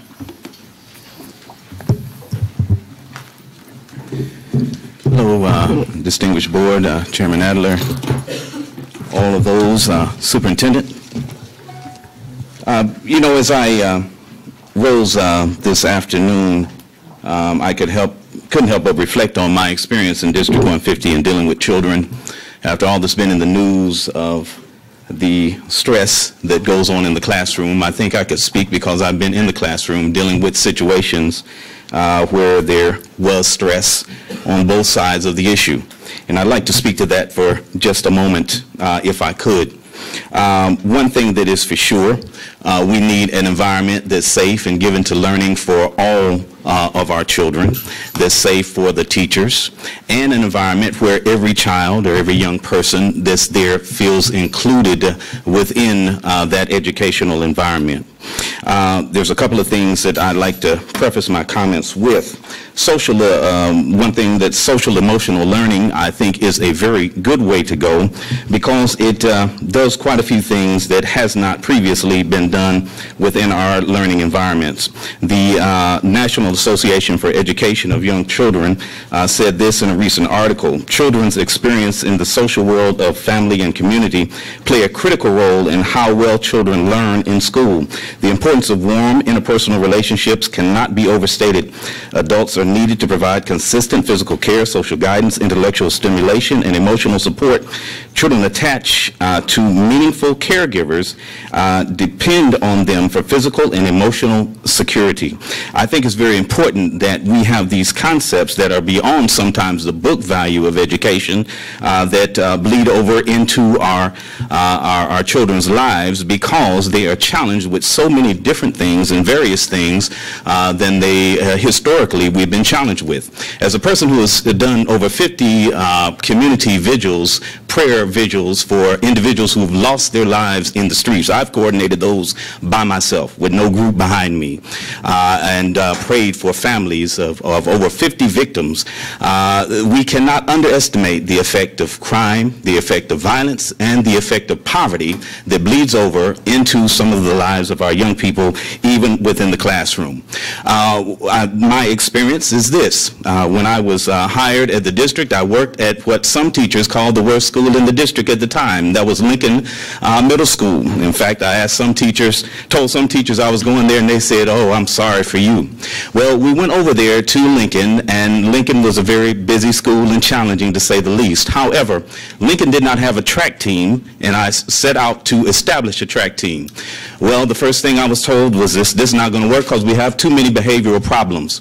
We had 25 boys and 25 girls who joined our track team, and we became one of the best teams in the league that year. And we did not have one fight, one problem, one situation when we had all 50 of those kids together. Why? Because I took the time to establish some common ground with the children. They knew that I was there for more than just to tell them what to do, but they knew that I was connected to them on the other side of their life. Many of those children now, I see them in Kroger, I see them in different places, they reach out to me, "Mr. Burnett, how you doing?" Because they knew, and they knew that I cared about their situation. What we find is in the classroom is that there's a small percentage of individuals that, yes, need to be handled, need to be addressed. However, our teachers feel like sometimes when they're calling for help, they get no support. Be careful about these numbers that we see, and I'm not saying that the numbers are wrong, but sometimes people get exasperated and they stop even trying.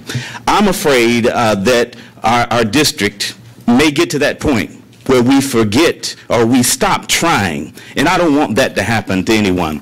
I want the teachers that are excellent teachers who I've known I can call teachers and principals down through the years, I want them to continue to do what they do every day. And I want to try to help them as best as I can.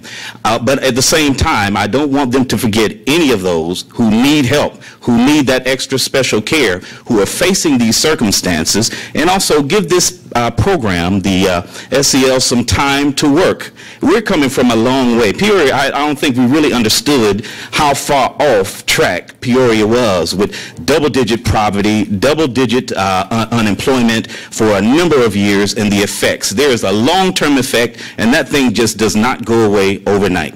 What we don't need any rescuers coming in to rescue them in the classroom. What we need is partners in education. Surprisingly, black men are according to a 2013 study, are the #1 ethnic group that take time out with their children. I like to see us maximize that opportunity the more. Thank you, and I'm sorry for going over. Thank you. Mr. Terry Napa.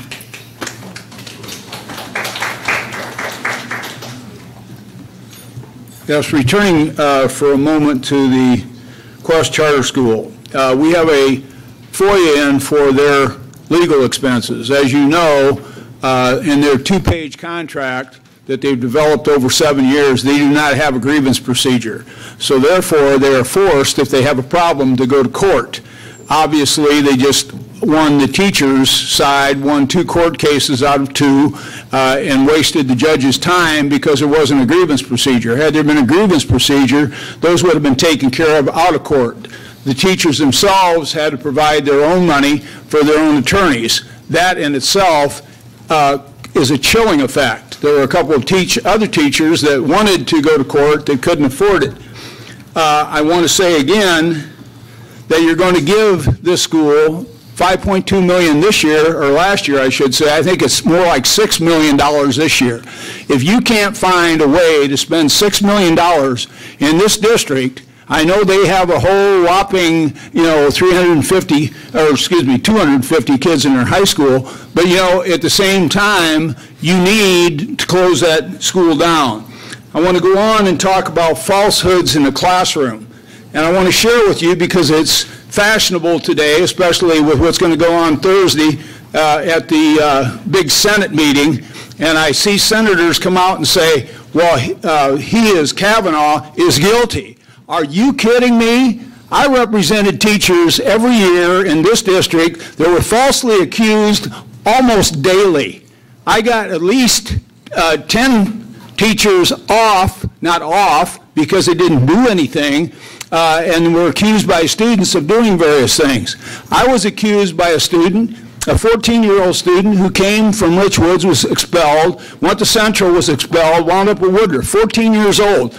Within the first week, we had a black officer in our building, a liaison officer. The girl happened to be Afro-American. She went to the policeman supposedly and said that I grabbed her posterior 3 different times in 3 different locations of the building. Absolutely a lie. Her mother had accused a central administrator who was also Afro-American, and the district gave her $3,000 and didn't even go to a hearing. Gave her $3,000. So I'm sure she got on Google on her phone and found out where I got a settlement, so she came after me, and the girl came after me, and the police officer came after me. Long story short, I told him, be prepared, because I'm going to sue this girl as soon as this is over. Cost me $5,000. Wound up getting his police report, wound up deposing him in front of the city attorney. He had absolutely lied in his report.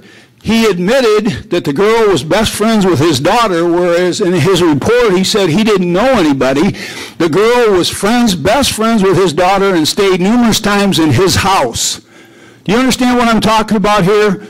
False accusations. Teachers, I represented teachers, like I said, weekly, that were lied about, and students never paid a price. I was hit in the jaw by a female student while I was protecting another student in another teacher's classroom.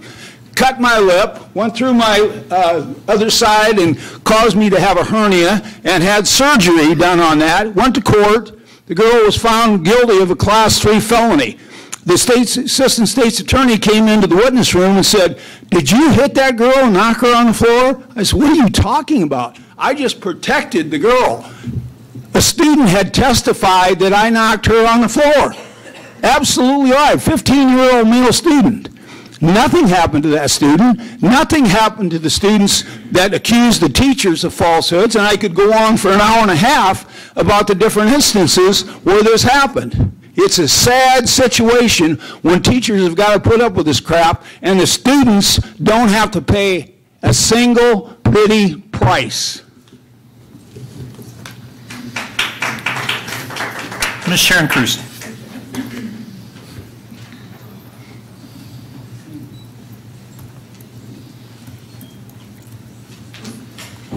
For the first semester of 2017-18, Manual High School students failed 124 of 894 English classes. And second semester, they failed 103 of 920 English courses. I don't know how you can avoid realizing that summer school is needed. Instead of letter grades, a weird number code was used for grades, with a 13 being F. I was told that the state demands that all grade reports use these numbers. The number 17 is the code to show a student withdrew from the course. For first semester, the code was used to show that 53 students withdrew from an English class on December 21, 2017, which was the last day of the semester. Likewise, 52 students withdrew from an English class on May 24, 2018, which was the last day of second semester. How am I supposed to believe that 227 students withdrew from an English class on the last day of a semester? I purposely waited until the start of this school year so that last year's final grades would be completed and recorded. How am I supposed to believe that students can withdraw from a class and that the grade would not be converted to an F by the beginning of the next year? Moreover, how am I supposed to believe that seniors who graduated in May would withdraw from an English class on May 24th? Hadn't they graduated by then? I must admit that a crazy idea crossed my mind. Did you have reason to disguise the real grades with those 17s just for my report? Seriously, I would very much appreciate an explanation. Furthermore, I would appreciate receiving a FOIA response apprising me of the real grades earned by these 227 students. Another topic. Last week, after Jeff's TV interview stating that teachers are stressed to the max, that discipline is not under control, and that communication with teachers is lacking, I heard that another miracle cure was on the way. On the agenda, I saw that a culture of caring for staff and students was to be implemented. I misunderstood. Teachers are still to be the givers, not the receivers, nothing new.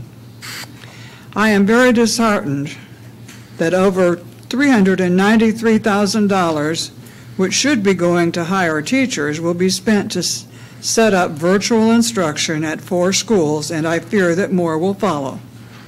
What makes you think that students will be less likely to create discipline problems while sitting in front of a TV? What if the material is too difficult for the students? Who will break it down for them? Obviously, if the subs are well versed in the subject matter, wouldn't they be applying for full-time jobs? What makes you think that students will willingly sit in front of a TV to be held accountable for subject matter? Have you polled teachers to ask them their opinions about implementing virtual learning? Shouldn't the new caring that actually doesn't exist or the staff require asking teachers' opinions? By the way, your website has posted this new discipline plan for manual. Students are stepping up and getting to classes on time. 363 pickles were served to students with 92% or better attendance, speaking politely in the hallways and working to create a positive environment for manual. Now that is thinking outside the jar, but fighters and disruptors don't respond to pickles. Thank you.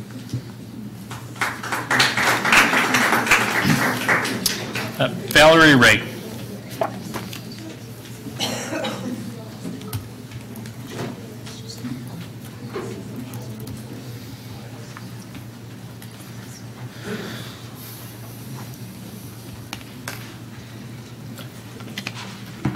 Hello, President Adler, Superintendent Crott, everyone else, nice to see you. This is not my favorite thing, so bear with me. I'm speaking tonight on behalf of the Area Regional Vice President for the Peoria Federation of Teachers. I'm Manual Vice President. During the summer of 2017, oops, I just lost my page, sorry. I attended a union leadership training, a training of trainers on the union solution to student stress and trauma. It was suggested to bring a team, so I talked Tanya Lesota from Harrison then, now at Whittier, and Casey Fritch, then at Roosevelt, and now at Sterling, to join me. The 3 of us spent 4.5 intense days learning how stress and trauma affects the children that we serve. In our sessions, we passed around the Kleenex box, while our peers in our other classrooms were laughing. I believe that a lot of the social and emotional problems that our children in Peoria Public Schools exhibit comes from stress and trauma. Sorry, lost my place. Stress and trauma that they face on a daily basis. Some of them come to school with experiences that my own children will never, ever experience. As an educator of young children, I'm lucky that I get to surround my classroom and my children with social and emotional issues and experiences all day long. But even so, I was experiencing some trauma and stress in myself in my work environment. From my training, I learned that vicarious trauma and how that can affect professional staff working with a student who has suffered stress and trauma. One definition states that vicarious trauma is taking on the experiences and the emotions and the reactions of the child that has suffered the trauma by a professional. So we start experiencing all that they are experiencing. With my union work, I soon realized that this was my cause. I wanted to support my fellow union members and teachers. I realized that we are not supporting staff and that 50% of teachers leave teaching before their 6th year of teaching, and that 37% of teachers who leave the profession do so to pursue a job and outside of teaching. And with that current and ongoing teacher shortage across our district and as well as our state, I wanted to find a way to help. Last school year, I presented on self-care and workplace wellness a few times, and look forward to sharing my presentation on November 10th to the Grow Your Own candidates. I am by far no expert, but now know some signs and suggestions to help fellow union members. I also took a year-long workshop last year with Michelle Carmichael, and over again, I come to realize that our children and our staff, we all need a consistent message on training and social and emotional learning, and that we have to take care of the child and the staff member. The American Federation of Teachers, along with the Illinois Federation of Teachers, provides our local Peoria Federation of Teachers, lots of teachers, with many free resources and professional development opportunities to share with colleagues. And I just talked to my girl today from DC. She is more than willing to share with me resources that I can believe can help our district. So I'm offering to support and work with the Peoria Public Schools to help our students and our staff. If your staff is not healthy, we cannot help the students. Thank you.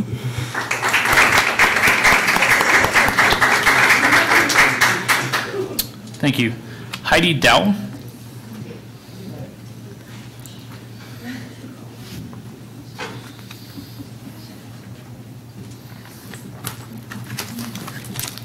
Good evening. Like Valerie, I don't like to speak in public, so thank you. I'm an 8th grade teacher up on Steuben. I'm here to talk on behalf of our union and on behalf of our school. This is my 6th year with the district. I love my job. I love my kids. I love my coworkers that are here this evening.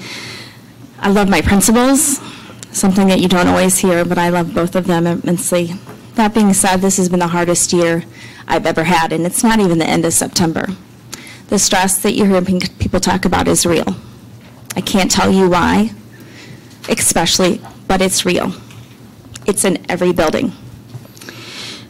My opinion this evening is you can't have a culture of caring if you don't communicate.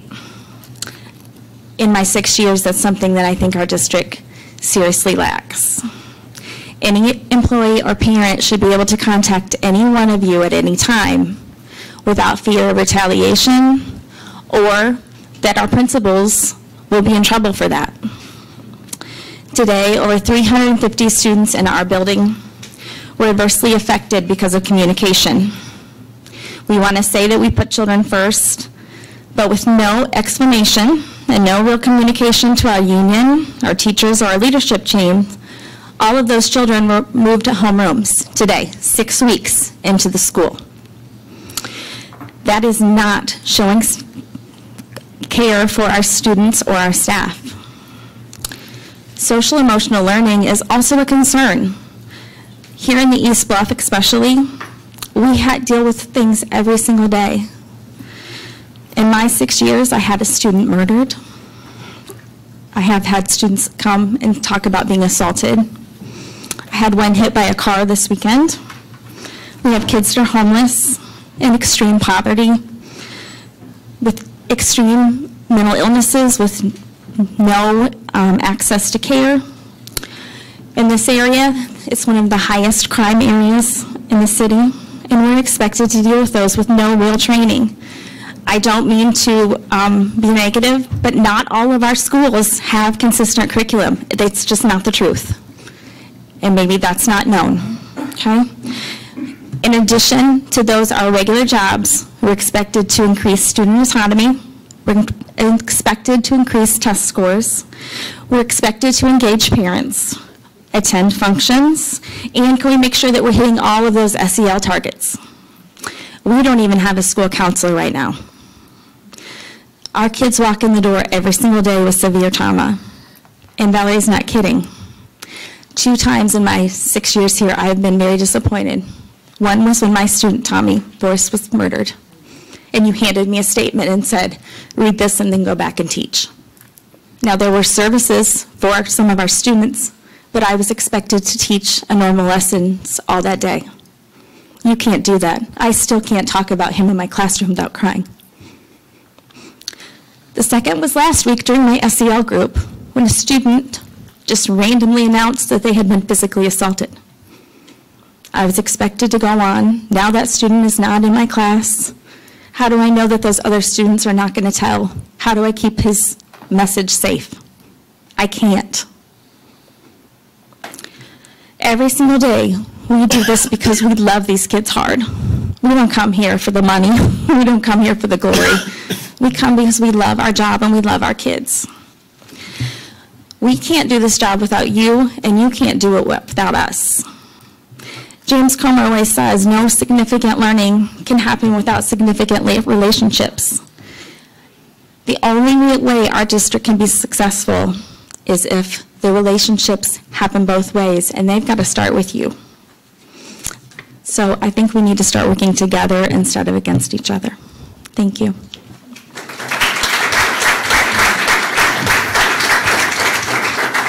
Thank you. Jeff Atkins-Dutro. Hello again, Jeff Atkins-Dutro, President of the Peoria Federation of Teachers. Thank you to Mr. Booth, Ms. Carmichael, and Mrs. Lane for the presentation on Sterling Middle School. What is going on at Sterling is a cultural shift which requires buy-in, paradigm shifts, intensity, and resources. And I'm surprised by the lack of questions asked of them, of Michelle, Mr. Booth, and Mrs. Lane. I think they should be flooded with questions with regards to what's going on there in a good way. And I'd also like to bring up what Mr. Booth has said in one of our LPDC meetings, that for SEL to be successful, we need to start asking, what's my role? What's your role? And we all need to be able to articulate that and to carry that out. And I would also like to say that, you know, I've seen a lot of presentations by Mr. Booth, and he can only do so much as the SEL coordinator. What I saw tonight was much more personal when you had a principal come in, able to articulate what's going on in her school. I think that's much more meaningful when you see it in action that way, and I think that's where we need to go. At this time, though, you know, district-wide, we have some serious breakdowns as you have seen in our survey, and I have the updated survey here tonight. And it's my hope that we can get some acknowledgement of the problems based upon the experts' opinions and the responses to this survey, get those cards on the table and start to address them.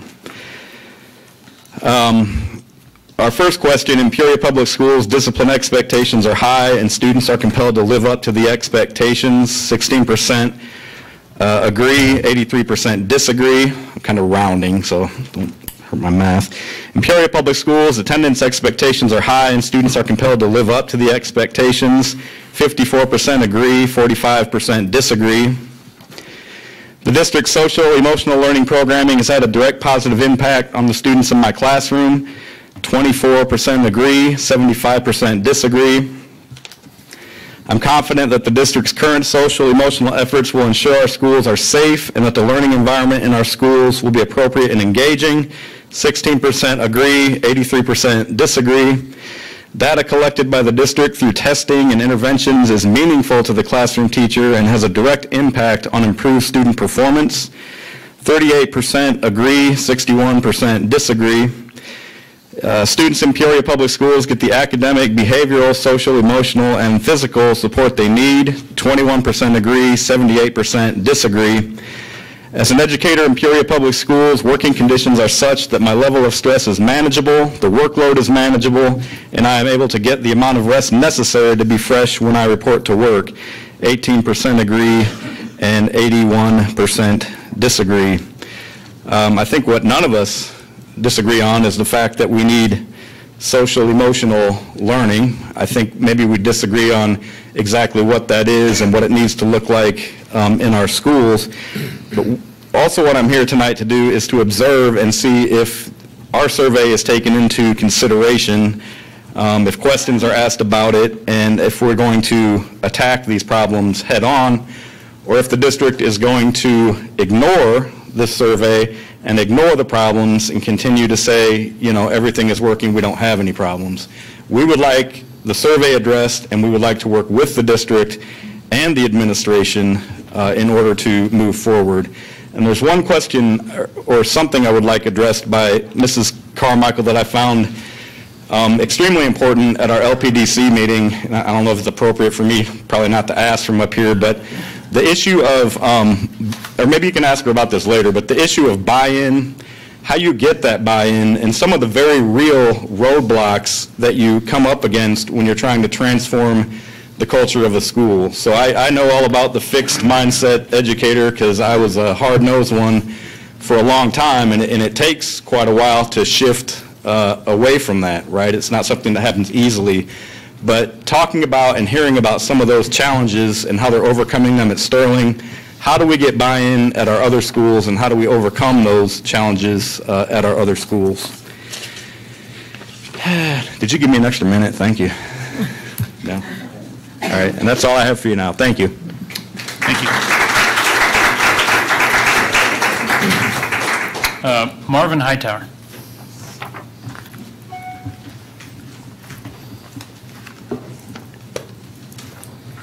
Good evening, Dr. Karat and President Adler and the rest of the board members. I'm Pastor Marvin Hightower, and I'm also the president of the Peoria branch NAACP. Ever since Governor Rauner has been in office, the West Central Illinois Building and Construction Trades Council has complained about his turnaround agenda, locking them out. And we were approached to stand side by side with them against that turnaround agenda, which we have. We know and understand the benefits of having a union job, making union wages, and all the benefits associated with it. It seems as if West Central is using the same tactics the governor is using against Peoria public school children by refusing to sign the voted upon Project Labor Agreement, or the PLA. The community is quick to point out all of the problems in the African American community without dealing with the issue of unemployment, underemployment, and poverty that comes from systematic racism. The NAACP believes that when an individual or individuals have living wage jobs, the problems in the community, for example, of crime, will greatly diminish. We are not about a handout, but a help up. We are not about a handout, but a help up to those who are qualified. The NAACP believes the board and not the union should be the driving force behind this $50 million opportunity. If West Central Building Trades and West Building and Construction Trades Council is refusing to sign the already voted upon PLA that gives opportunities for our children to become apprentices, that opens them up to a chance beyond school to become a skilled trade person, then it's time to look outside of Peoria. At the end of the day, it's not about the union, it's not about the school board, but it's about the children, which will directly impact our community in the future. Finally, not signing the PLA by West Central Building Trades is not illegal, but it is immoral.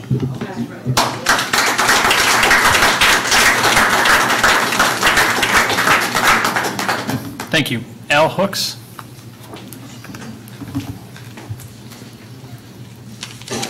Good evening. I am Pastor Hightower's assistant.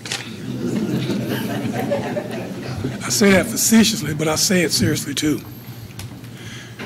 When the sales tax issue passed, I saw that as a great opportunity for our community.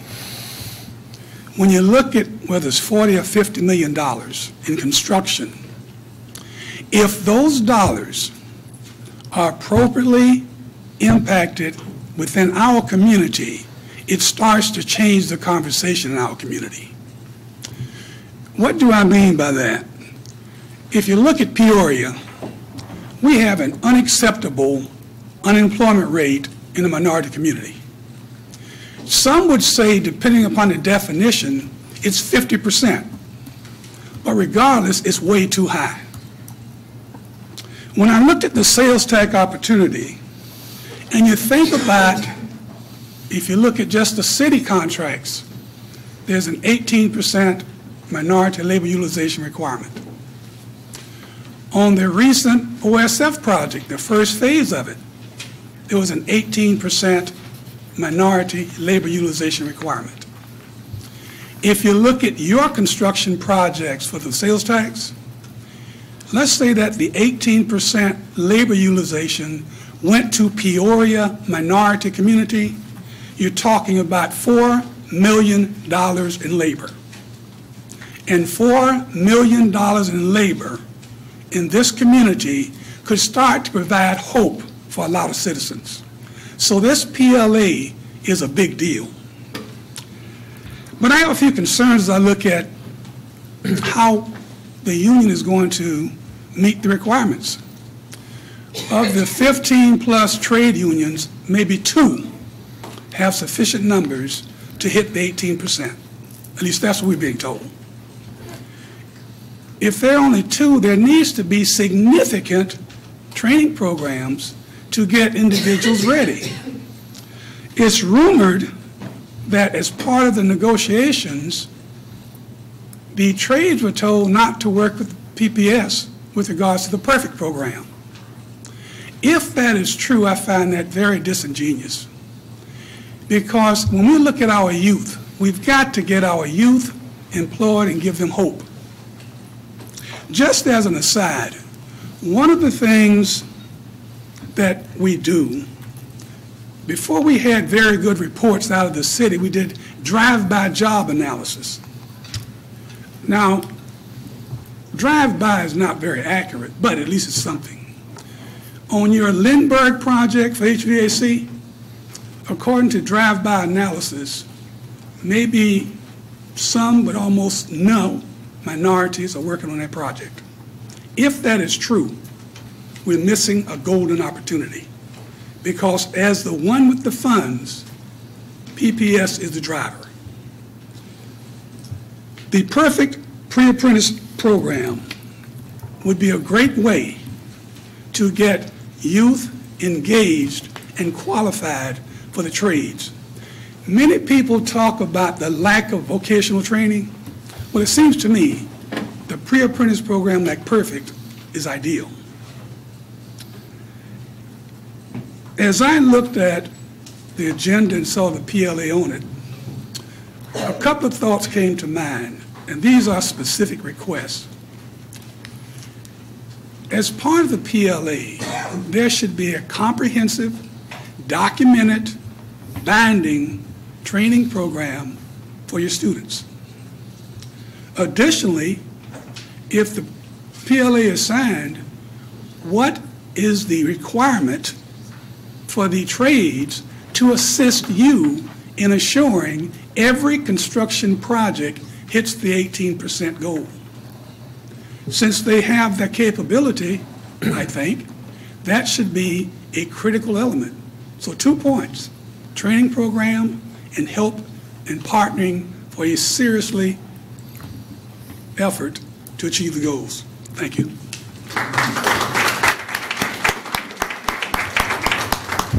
Thank you. Valerie Timms.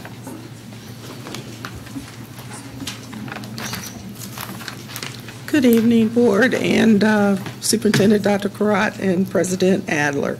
I am a retired Peoria public school teacher, and I would like to share some background of myself, give a little testimony, a little pep talk, and a little excitement on my part about the SEL program, okay?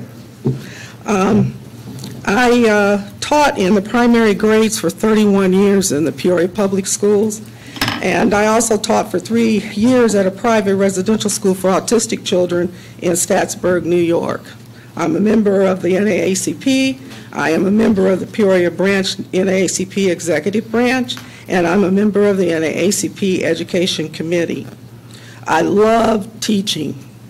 I had a passion for it. I enjoy going to work every day. And I was very fortunate to work with wonderful principals, teachers, my fellow teachers, students, and families. So it was a very good experience for me. In 1989, my mindset and my teaching style changed drastically because through postgraduate work, intensive training, and consistent professional development that was given to me at the school I was at the time, I gained knowledge about teaching the whole child and the importance of emotional intelligence, increasing emotional IQ, and integrating social emotional learning into the daily curriculum and routines of students. It was a huge and important game changer for me, for my students, and my family. I was able to sometimes step into some situations and really realize how we cannot teach children unless we have their well-being and their emotional and social wellness taken care of before we get to those goals that we sometimes need. It is a most important learning tool to develop success in students. When Dr. Karat announced that the Peoria Public School District would have an social emotional learning curriculum in place, I knew the district was going to transform over time in a wonderful and a much needed way. Thank you, Dr. Karat, for the knowledge and the intuitive thinking to know we have to provide the training for every student to be equipped with the life skills they need to be successful in whatever the future holds. Thank you, Mr. Booth, and your team for planning and implementing this wonderful curriculum, for the support and for the resources that you put in place to assist with needs that should be met outside the school day, and for family resources. What you have accomplished in these last 2 years is phenomenal, and it's just the beginning. Because of you establishing a strong foundation for SEL, this permanent, and I repeat, permanent curriculum will be able to grow, change, and adjust to the changes that will come along in our district, community, and most importantly with our students in the future. Kudos to the teachers and the staff and the administration and hopefully the school board for going through the training and for realizing that the outcomes that we want for every student cannot be achieved if we don't equip our students with the important SEL skills everyone needs from the beginning. All of the people in this room are equipped with those skills. And it depends on us to make sure that every student that graduates from District 150 has those skills with them to succeed as a citizen in the world. I've listened this evening. I even scratched off some things that I was going to say. I understand the teacher's plight. I have 2 colleagues that were here with me when we did a school from the bottom up. There were lots of tears. We were stressed. We cried. We didn't know what we were doing half the time, but we made it through, and we have results to prove it. It's early. It's young. You have to let it move forward. And if communication is a problem, talk. Get it out there. Call Mr. Booth. Talk to the board. Talk to whoever you need to. Say, I need you over here. I'm falling. But don't let this not become an integral part of this curriculum, because it's the best thing that's going to happen to this district.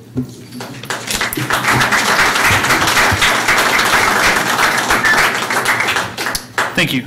Sherry Cannon. Good evening. It's a rather late evening, but I'm here on behalf of the NAACP. I am the Peoria Branch Community Engagement Chairperson. Tonight I wanted to take a few minutes to speak to you and the public in regard to my interest in Peoria Public Schools. My daughter, my grandson, my bonded children, and my bonded grandchildren are all products of Peoria Public Schools.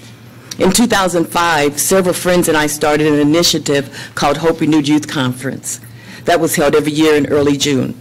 We have since become a 501c3, but our intent was to engage kids from the ages of 11 to 18 with a conference that would dare them to dream, to let them know that their today did not need to dictate their tomorrow.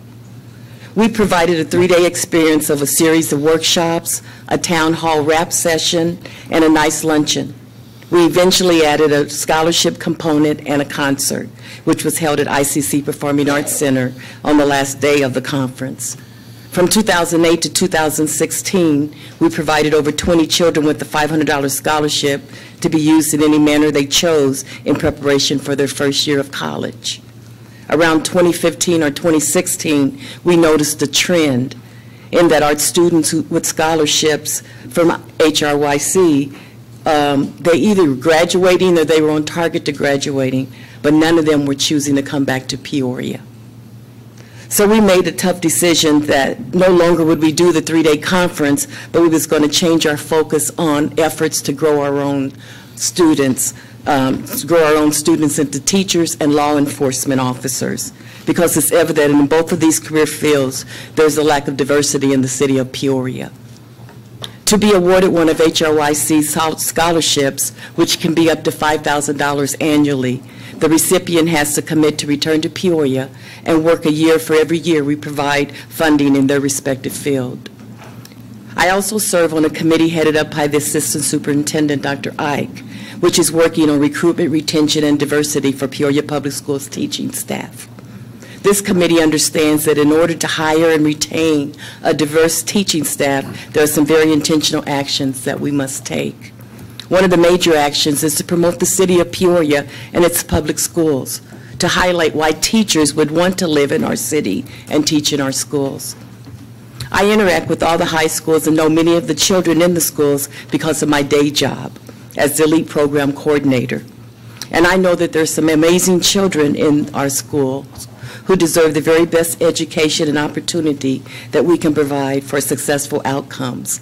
And as I was listening to Coach Booth and his team talk, the one thing that I remember growing up was that I don't care what you know until I know that you care.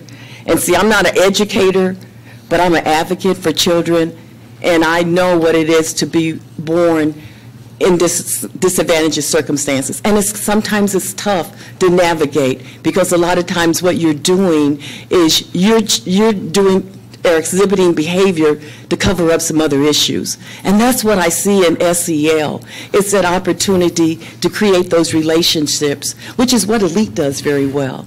Elite makes home visits, and a lot of times when Elite goes into a home, they can come back and they'll tell the teacher, well, I know what's going on now. I know what they're dealing with at their homes. So I see being able to do this throughout the district, it's going to be a win-win. It's going to be a win-win for teachers, and it's going to be a win-win for students, because I know teachers went into this field with honorable reasons, because they want to teach. They want kids to learn, because I think teaching is a calling.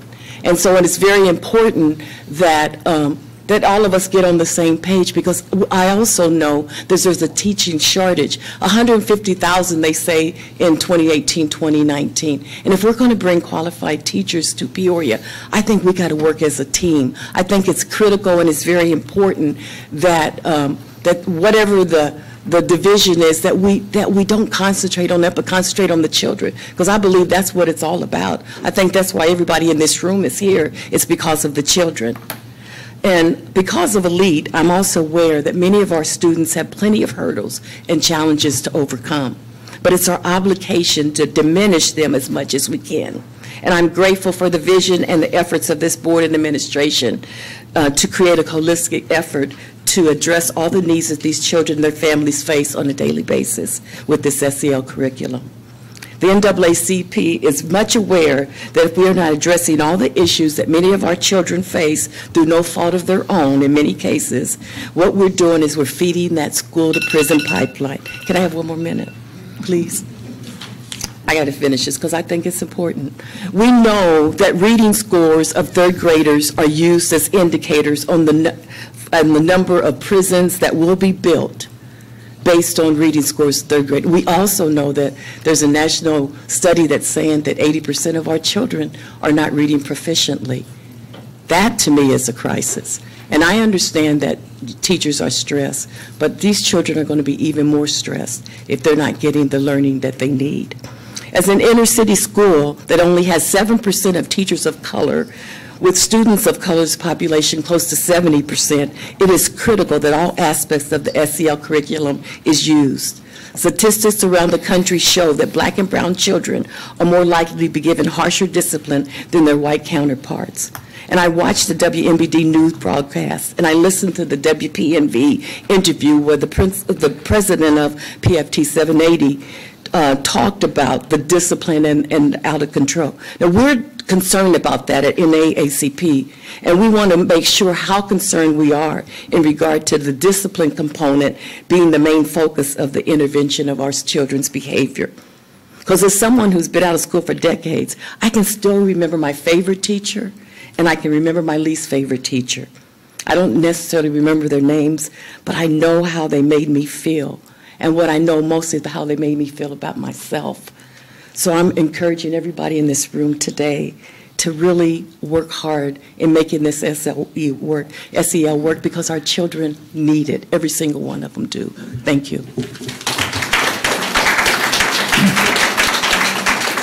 Thank you. Donald R. Jackson.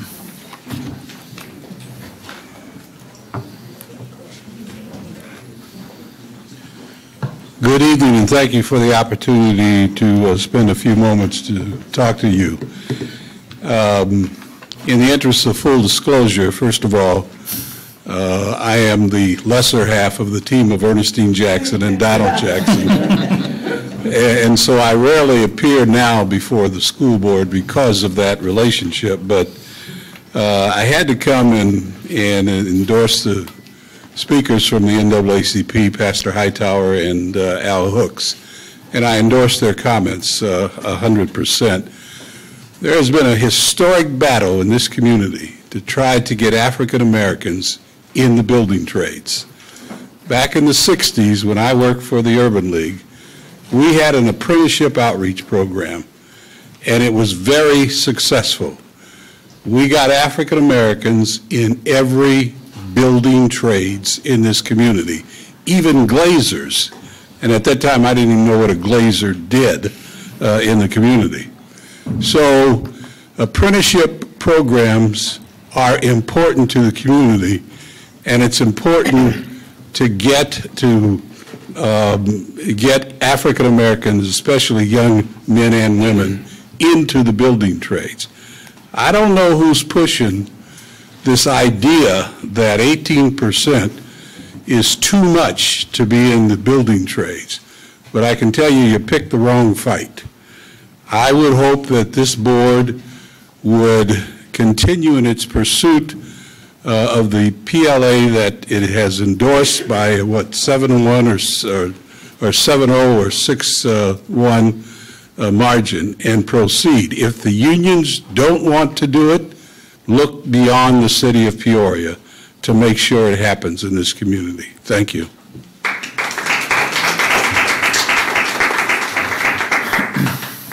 All right, that concludes audience presentations for this evening. Now we're at response. Dr. Crott, do you have any comments that would you like to make to start?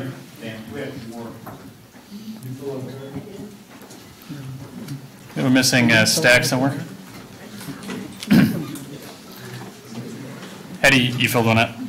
Go ahead and get it started. We'll find the pile.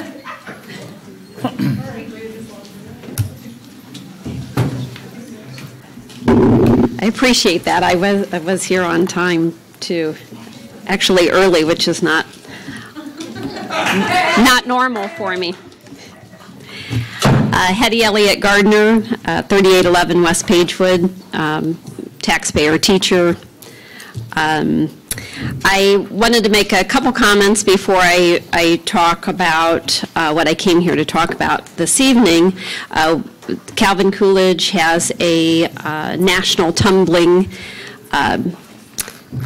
champion, should I say? She is going to Russia, Miss Tasha Williams, 7th grader from Calvin Coolidge. You may have seen it on the news, and I would hope that Peoria Public Schools would highlight her and her amazing opportunity that she has. I also want to make a short comment, and I hope that someone from the board or Dr. Karat will follow up. I'm a little disappointed that my favorite bus driver in the district is no longer driving the SWS bus at Lincoln, and I heard today that he may be retiring in December, and that's not solid, and I hope to keep Mr. Otha Boyd on staff because I think he is a fine, fine employee and who certainly cares about kids. Tonight I want to talk to the board and Dr. Karat about considering really going back to the basics. I teach at Lincoln, the school within a school, and I teach a lot of tough kids from Lincoln. Absolutely enjoy my job. I don't want to do anything else. And I enjoy my job because I have been given autonomy, and I'm kind of out of the fray of the maddening data collection and using program after program. I'm kind of on my own, and I think that's why I love my job so much. I did leave Peoria Public Schools at one point in my career and left public education, and I remember the day I made that final decision. I was in a staff meeting at Calvin Coolidge, and I loved the kids there. If anyone who knows me, I've loved every job I've had in education. But I remember sitting there thinking, listening to this presentation, and there was acronym after acronym, program after program, and I remember thinking, I don't even know what anybody's talking about. I consider myself to be intelligent and a fine educator, but I had no idea what anybody was talking about. And I thought, is this, this isn't really my mission in life to be sitting here talking about these box programs, and that's not what I do in my life. And I knew at that point I needed to leave and to do what I feel is right by children and adults. So I left. And I only came back because Dr. Karat invited me back into a specialized program. And I appreciate that and love every minute of it. And it gives me the opportunity to do what I do best, and that's to teach kids. I think the public system, education system as a whole, is caught up in some irrational, vicious cycle of this program, and then let's next year buy that program, and this program's new, and let's change the name of that program. It's no longer called Career Cruising, it's called this. And I mean, I can't make heads or tails of what's going on. I don't even understand it. And frankly, as soon as I hear an acronym, I just tune out because I know that this will be here 1 year or 2 years and then on to the next. So why really buy into it anymore? I mean, if you've been teaching a couple decades, you know the drill. It's going to be gone. So why waste your energy? And I'm not the type of person who wastes my energy on this earth. I want to make a difference every single day. And those box programs are making a difference, and we see that they don't make a difference. For decades we've bought these and we make minimal gains academically, and we should know better. But it's almost like the textbook companies have taken over and they're telling us what's right when we know we're all very intelligent people. We know what good education looks like, and it doesn't come in a program for $2 million or $10 million or $5 million. The only winner are the textbook companies. The taxpayers are losers, the kids are the losers, the teachers are the losers, and we know better. And I travel around the world and all through Latin America and study education systems, and that's what I enjoy doing in my spare time. And there's countries all over the world that don't have a nickel to spend, and they run circles around our kids. May I finish? 30 seconds, please. Okay. So what I think I would suggest and hope that somebody listens tonight and will just say, you know, let's slow down, people, let's pump the brakes, and really talk about maybe getting back to the basics and saving all of these millions of dollars and putting into staffing and lower class sizes and not making these companies billions and billions of dollars. Thank you very much. Thank you. And I'm 99% sure that concludes the public comment period. So we're at response to audience presentations. Dr. Crott, do you want to make any comments to start? I'll try to be brief, but I heard some overarching theme, and it's correct. The whole child, the whole school, the whole community. Yes, you know, our work is very, very complex. I say all the time, we do this Mother Teresa-like work, right, on a daily basis. And we have some amazing folks that are doing just amazing things for kids. Since I've been in Peoria Public Schools, I would say we have 27 buildings. This has been the best start that we've had. And it's amazing, and it's the staff and teachers that are doing the amazing work. We have to, the narrative, we have to talk about and focus on educating as Michelle and Coach Booth and Miss Lane said, educating the whole child. And it's just not one part. There are three other parts to it. We're talking about academics and or cognitive and social and emotional and behavior, and all of those pieces, they're all interconnected. And that's what we're trying to do as a district, and I believe we're making amazing progress. I'm just thinking, what if we had not had the social, emotional, and what if we did not infuse all of the things that we've done for the past two, 3 years? Where would we have been? So we have to give ourselves credit. It's not perfect. So yeah, I mean, we have an SEL problem because a lot of folks don't believe, you know, we just need to provide more support, more professional development support, more support for staff so that we can get better, more proficient at it. But we also have an academic, and both of those two go hand in hand. And that's very key to remember.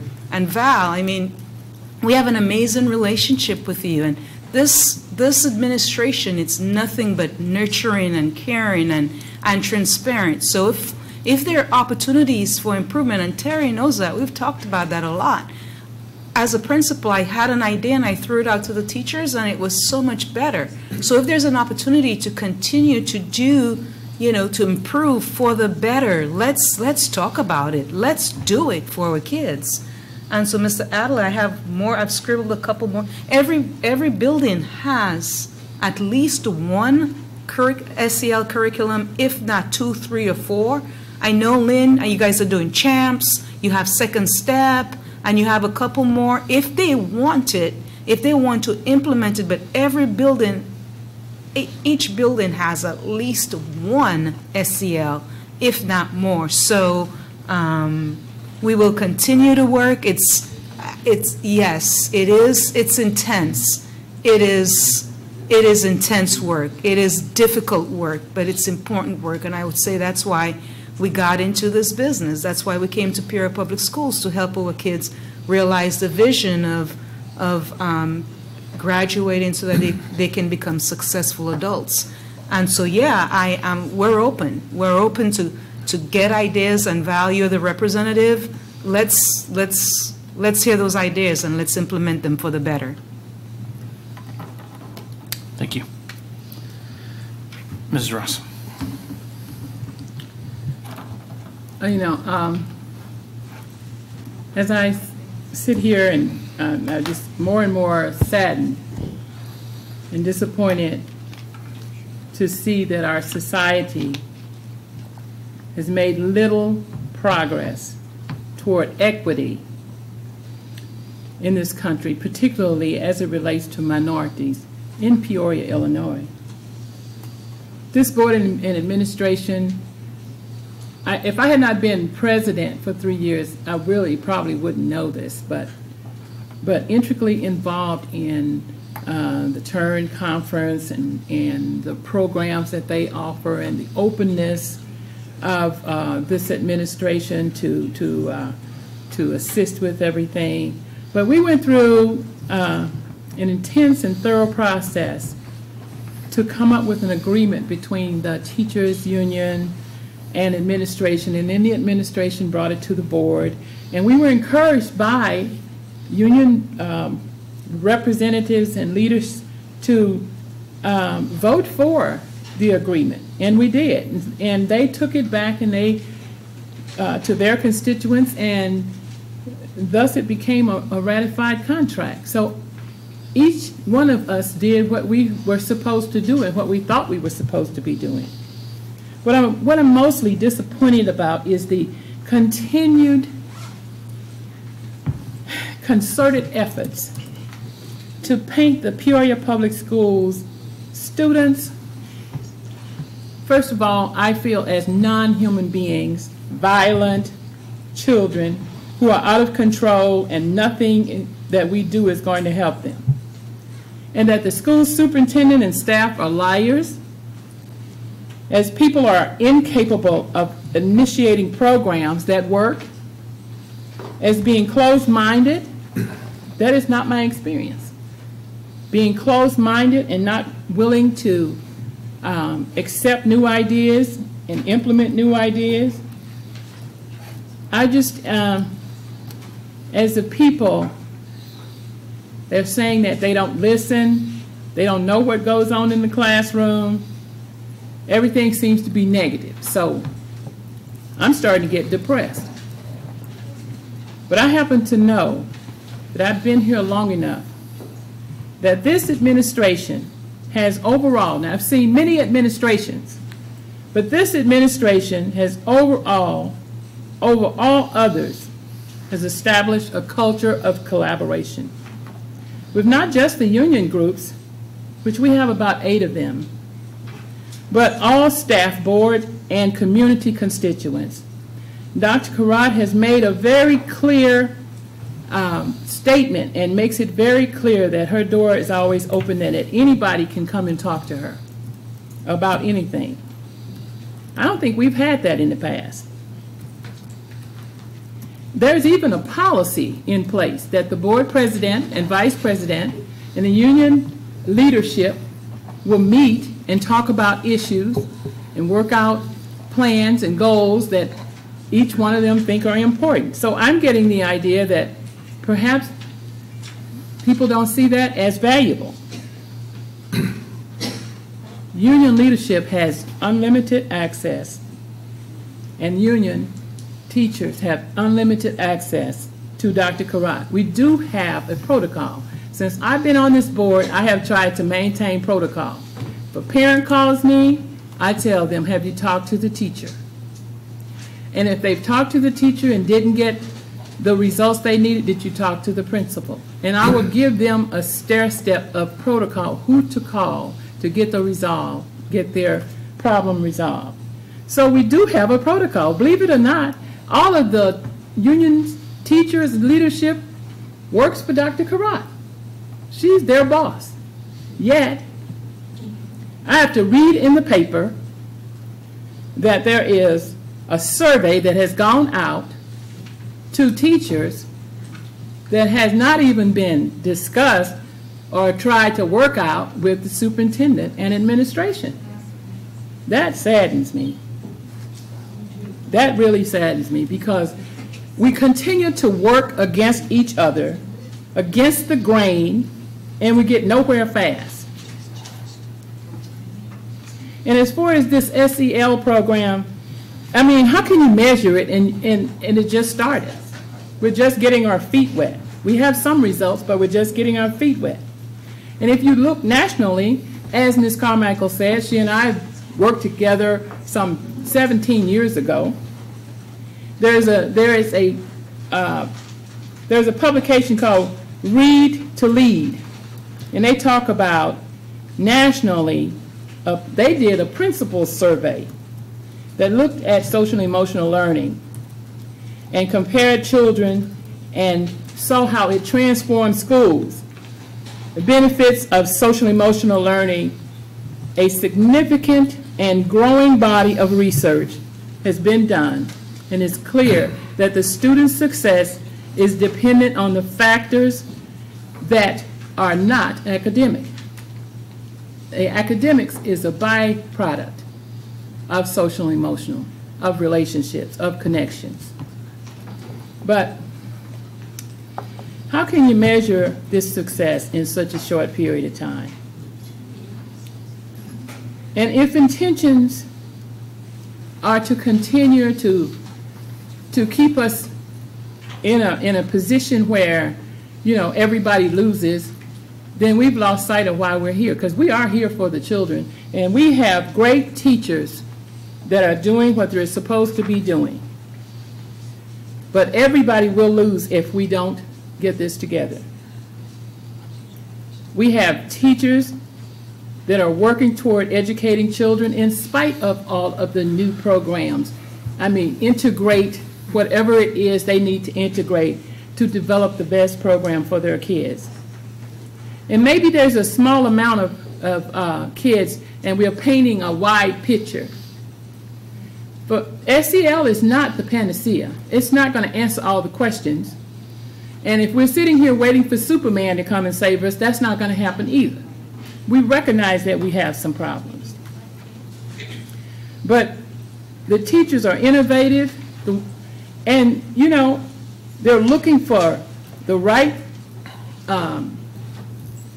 tactic to meet their kids where they are. And they're willing to meet the kids where they are. They go over and above the call of duty to make sure that their students are successful. And they come early and stay late, mostly on their own time. I'm just tired. Marion Ellerman Wright was the founder of the Children's Defense Fund. And she, not President Bush, authored the term, "Leave no child behind." And I urge you to place our Peoria children at the center of your priorities. And those of us who are activists continue to fight to create a level playing field for every child and invest in the human capital, say, as Marion said, it's time. It's time to step forward toward the children because they are your future. Thank you. Mr. Walter. Yeah, I have a couple of comments. I didn't hear anybody here tonight call the administration liars. What I did hear was a survey that went out. I don't know how you can go to the superintendent until the survey results are in. Survey results are in, and apparently we're not listening very well. And with Mrs. Ross says that there's a protocol, the protocol is funneling a couple of teacher leaders with the superintendent. And I've been around for a few years too. And there was a time when the full school board met with the teachers union and not just with 2 or 3 of them. And I think when you get results back, when you've got some numbers, and as I understand that the survey had over 500 or 600 people taking it, so when you get a sample that 81% of the teachers don't feel that their life is manageable, that they're under stress, I think that's a problem. And I think we need to face that. And I think several people here said, talk, have some communication. And I think we do. And I think we should as a full board and not put it all on the superintendent because that leaves it in that boat. The other thing I wanted to address was what Hetty said and a couple of the other teachers. I've been around for a lot of those programs that are going to happen and go through this too. SEL, I'm going to take a stab for in favor of. I do think this is not a fly-by-night. I think, quite frankly, when you take a look at how do you break the circle of poverty and violence that kids have to face, and I think SEL, it's not the answer, but it's got to be a part of the answer. It's not going to happen. SEL is not going to be the only answer, and there hasn't probably been enough time for it to go through. But the reality is, if there are some discipline issues that we have in the school, And I'll be honest, I was one of the people that was critical of this last year. I don't think we're addressing those issues, but maybe we can incorporate SEL and the wraparound and some other things to address some of this trauma that's going on in the city. But I think dialogue's important for everybody. I'll discuss some things on the PLA later if we have that issue, but I do think it's important for us to, and I do agree, I think the teachers have the kids in mind. I think that's what they have. But they have to feel safe, they have to feel secure, and apparently I think there has been some breakdown in communication. And that lies with us as well. We can't blame that all on the superintendent. We're the elected board members here, so I'm not going to do that. It's our piece too, and I think we need to be open to listen to everybody. That's all I've got right now. Mrs. Jackson, thank you.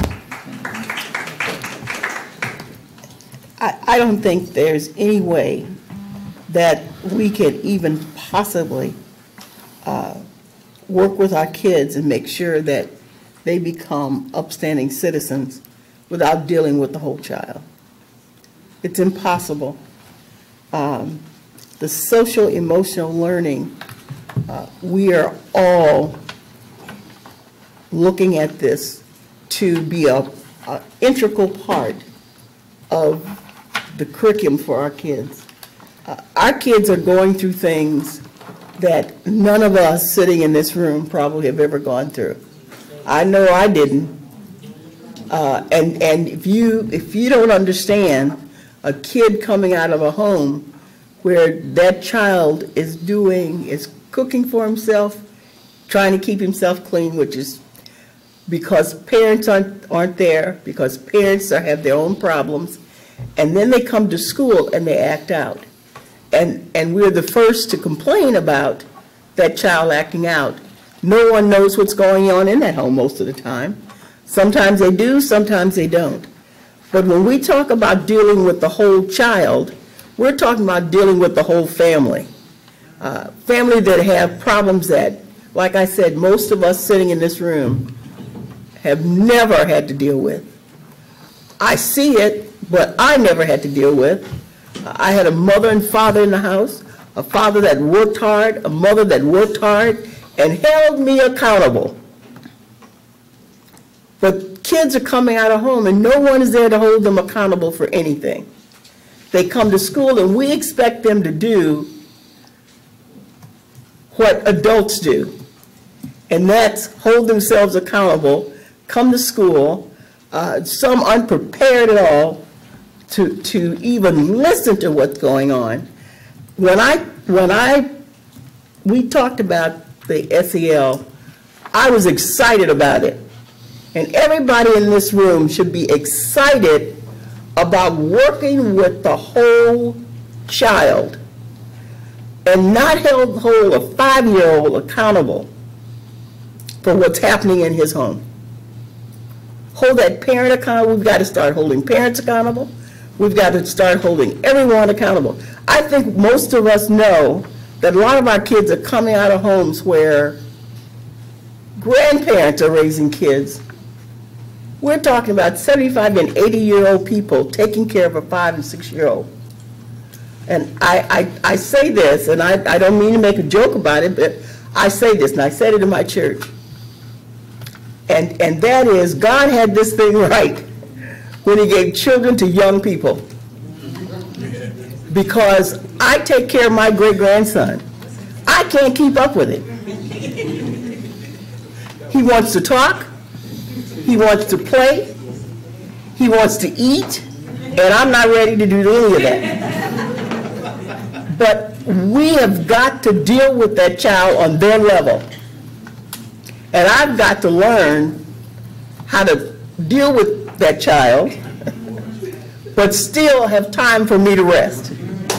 So all I'm saying is, and you know, it is funny, but the thing about it is that these kids are dealing with things that are sometimes I don't understand because I've never been through it.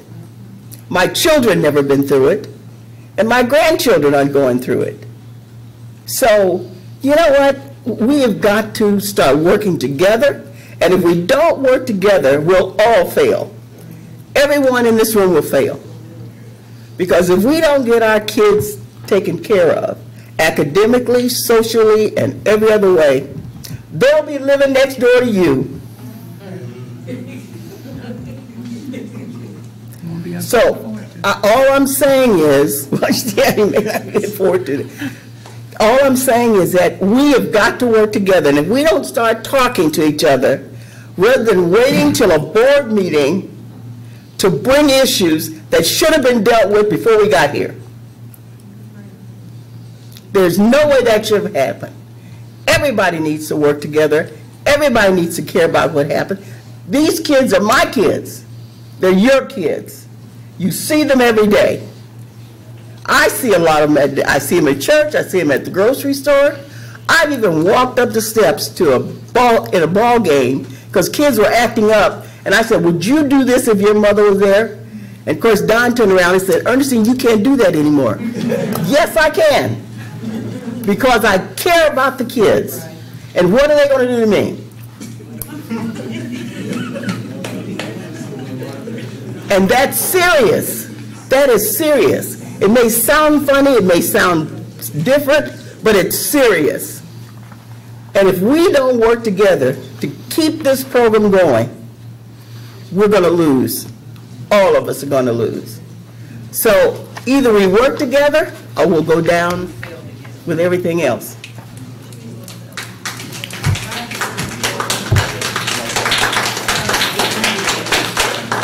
Thank you. Mr. Shaw? Oh, comments?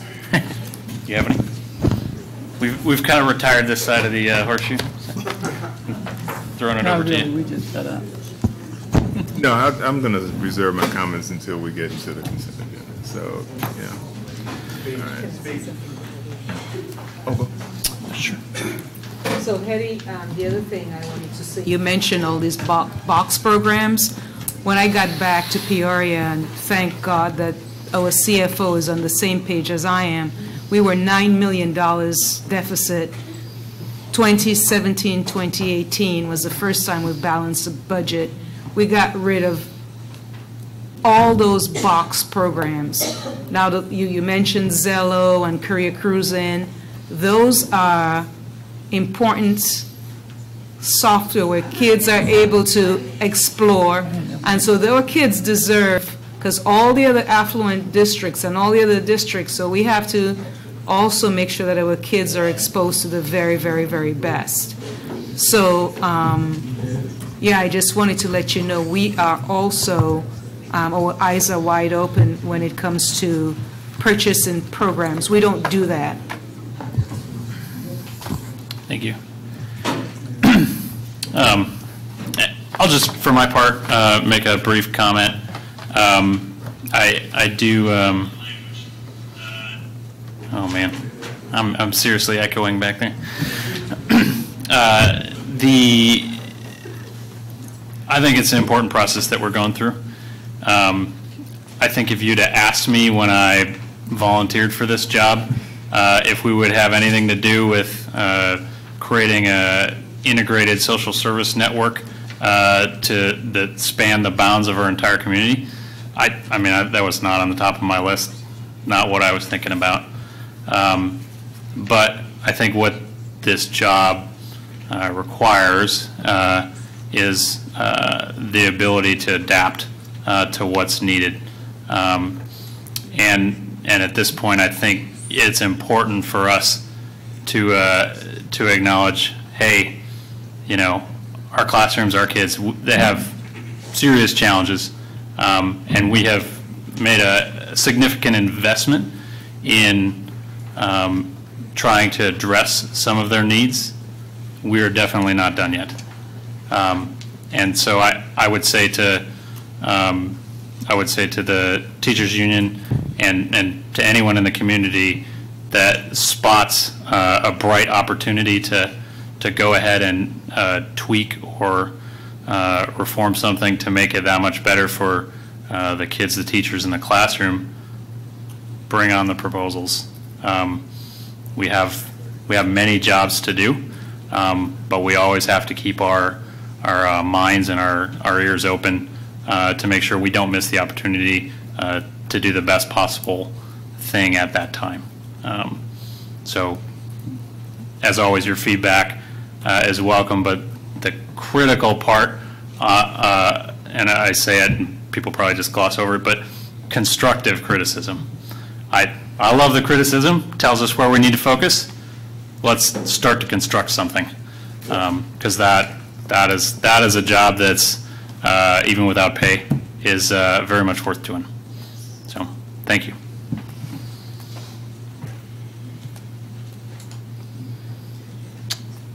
All right, on our agenda, we do have some information items.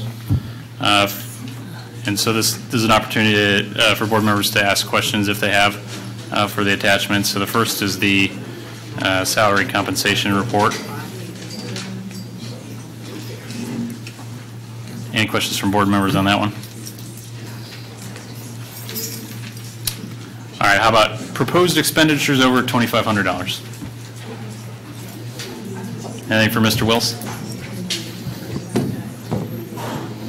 All right, Dr. Crud, for your requests. Yep. President Adler, since our last board meeting on September 10th, we received 2. Also, there were 3 pending requests noted on September 10th. We have received 39 requests for this calendar year for a cost of $650, grand total. All right, thank you. All right, next up is our consent agenda. Mr. Shaw, would you do the honor? All right, Mr. Adler, the items on the consent agenda are as follows. Item number 1, gifts to the school district. This meeting, $3,725. Year-to-date, $26,846. Item number 2, payment of bills. Item number 3, payment for travel. Item number 4, human resources report. Item number 5, meeting dates for the Board of Education fiscal year 2018-2019 amended. Item number 6, collective bargaining agreement with the Coordinating Council for Maintenance and Operations Employees, Local 8. Item number 7, memorandum of understanding, Quest rechartering timeline. Item number 8, pilot project, virtual classroom instruction and remote technology. Item number 9, the PLA renewal. And that is the entirety of the consent agenda. All right, thank you, Mr. Shaw. Are there any items that board members would like pulled for a separate vote? Mrs. Ross. Item number 9. All right, item number 9. Any other items? Okay. Seeing none, can I have a motion to adopt the entirety of the consent agenda with the exception of item 9? So moved. Second. It's been moved and seconded. Any discussion on those items 1 through 8?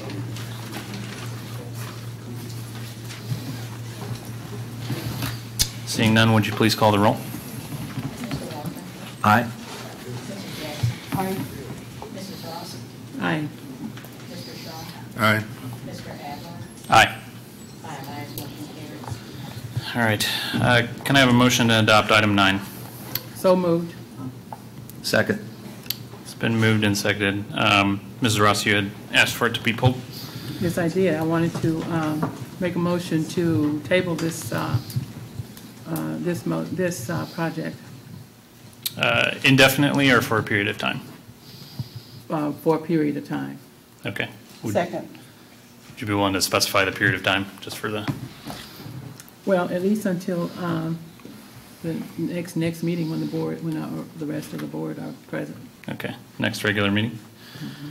Mm-hmm. So postponement for a specific period of time.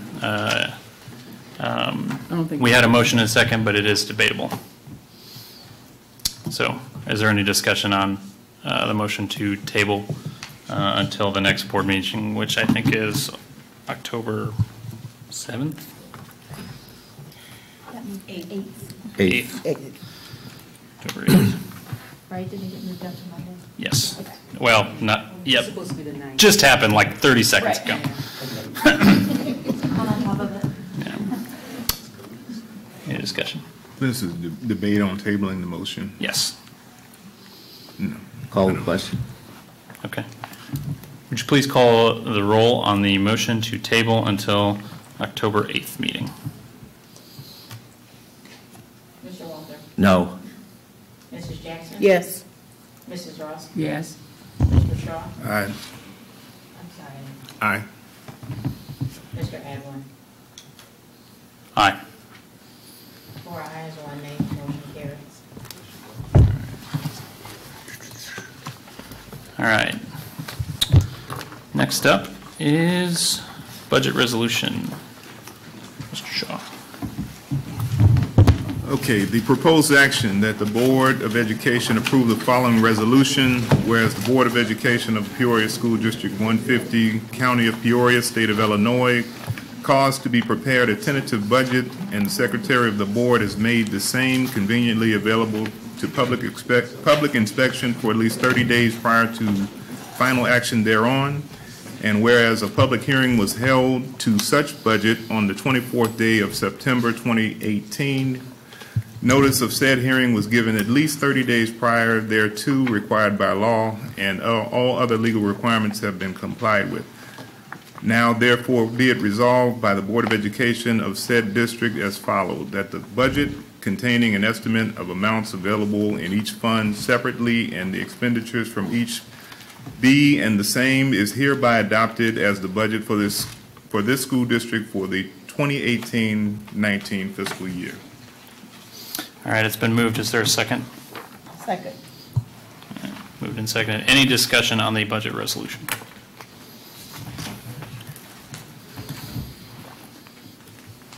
Mr. Walter? Aye. Mrs. Jackson? Aye. Mrs. Ross? Aye. Mr. Shaw? Aye. Mr. Adlin? Aye. 5 ayes, motion carries. Mr. Walter, you want to read the revocation? Yes. Revocation of expulsion to be held in abeyance. Proposed action that the revocation of expulsion to be held in abeyance listed on the report dated September 24th, 2018 be approved as presented. Second. All right, it's been moved and seconded. Mr. Walter? Aye. Mrs. Jackson? Aye. Mrs. Ross? Aye. Mr. Shaw? Aye. Mr. Adlin? Aye. 5 ayes, motion carries. All right, any presentations or suggestions by board members? Everybody got their fill of talking? Reports from board committees?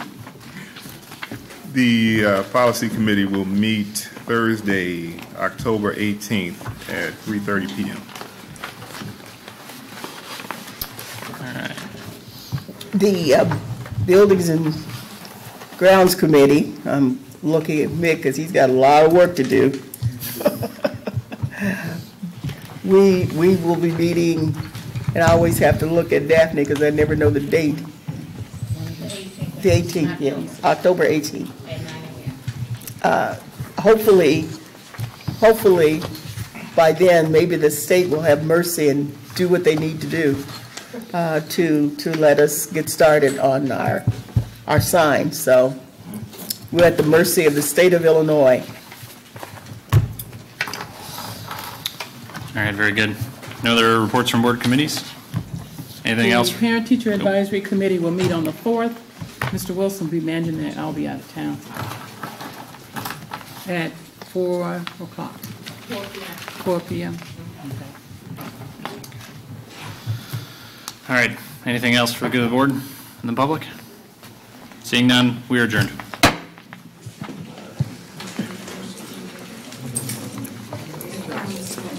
Mr. Walter? Some documents for you to look over. Go ahead. Hey, Karen, can you give us a coach group for I went to a meeting for the wraparound tour. Thank you. At some potential parties. Thanks.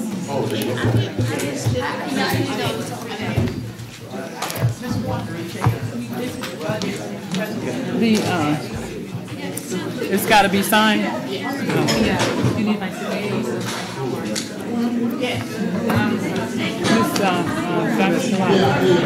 The PLA agreement that is going to come back, I think we would be willing to go to the 18% if he stays with the because it was 25%, and I've been checking everywhere else. It was 25% because that's what the city was doing on the bridge and that in the minority areas.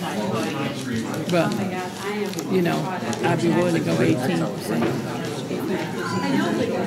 If he keeps the threshold at 150,000. But that information that I'm passing around, yeah, I guess he can.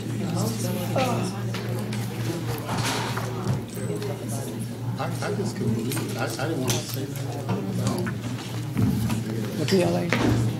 Give me a minute, I'll follow you out. Here you are, Mr. Allen. Oh. Unless you want me to drop it in the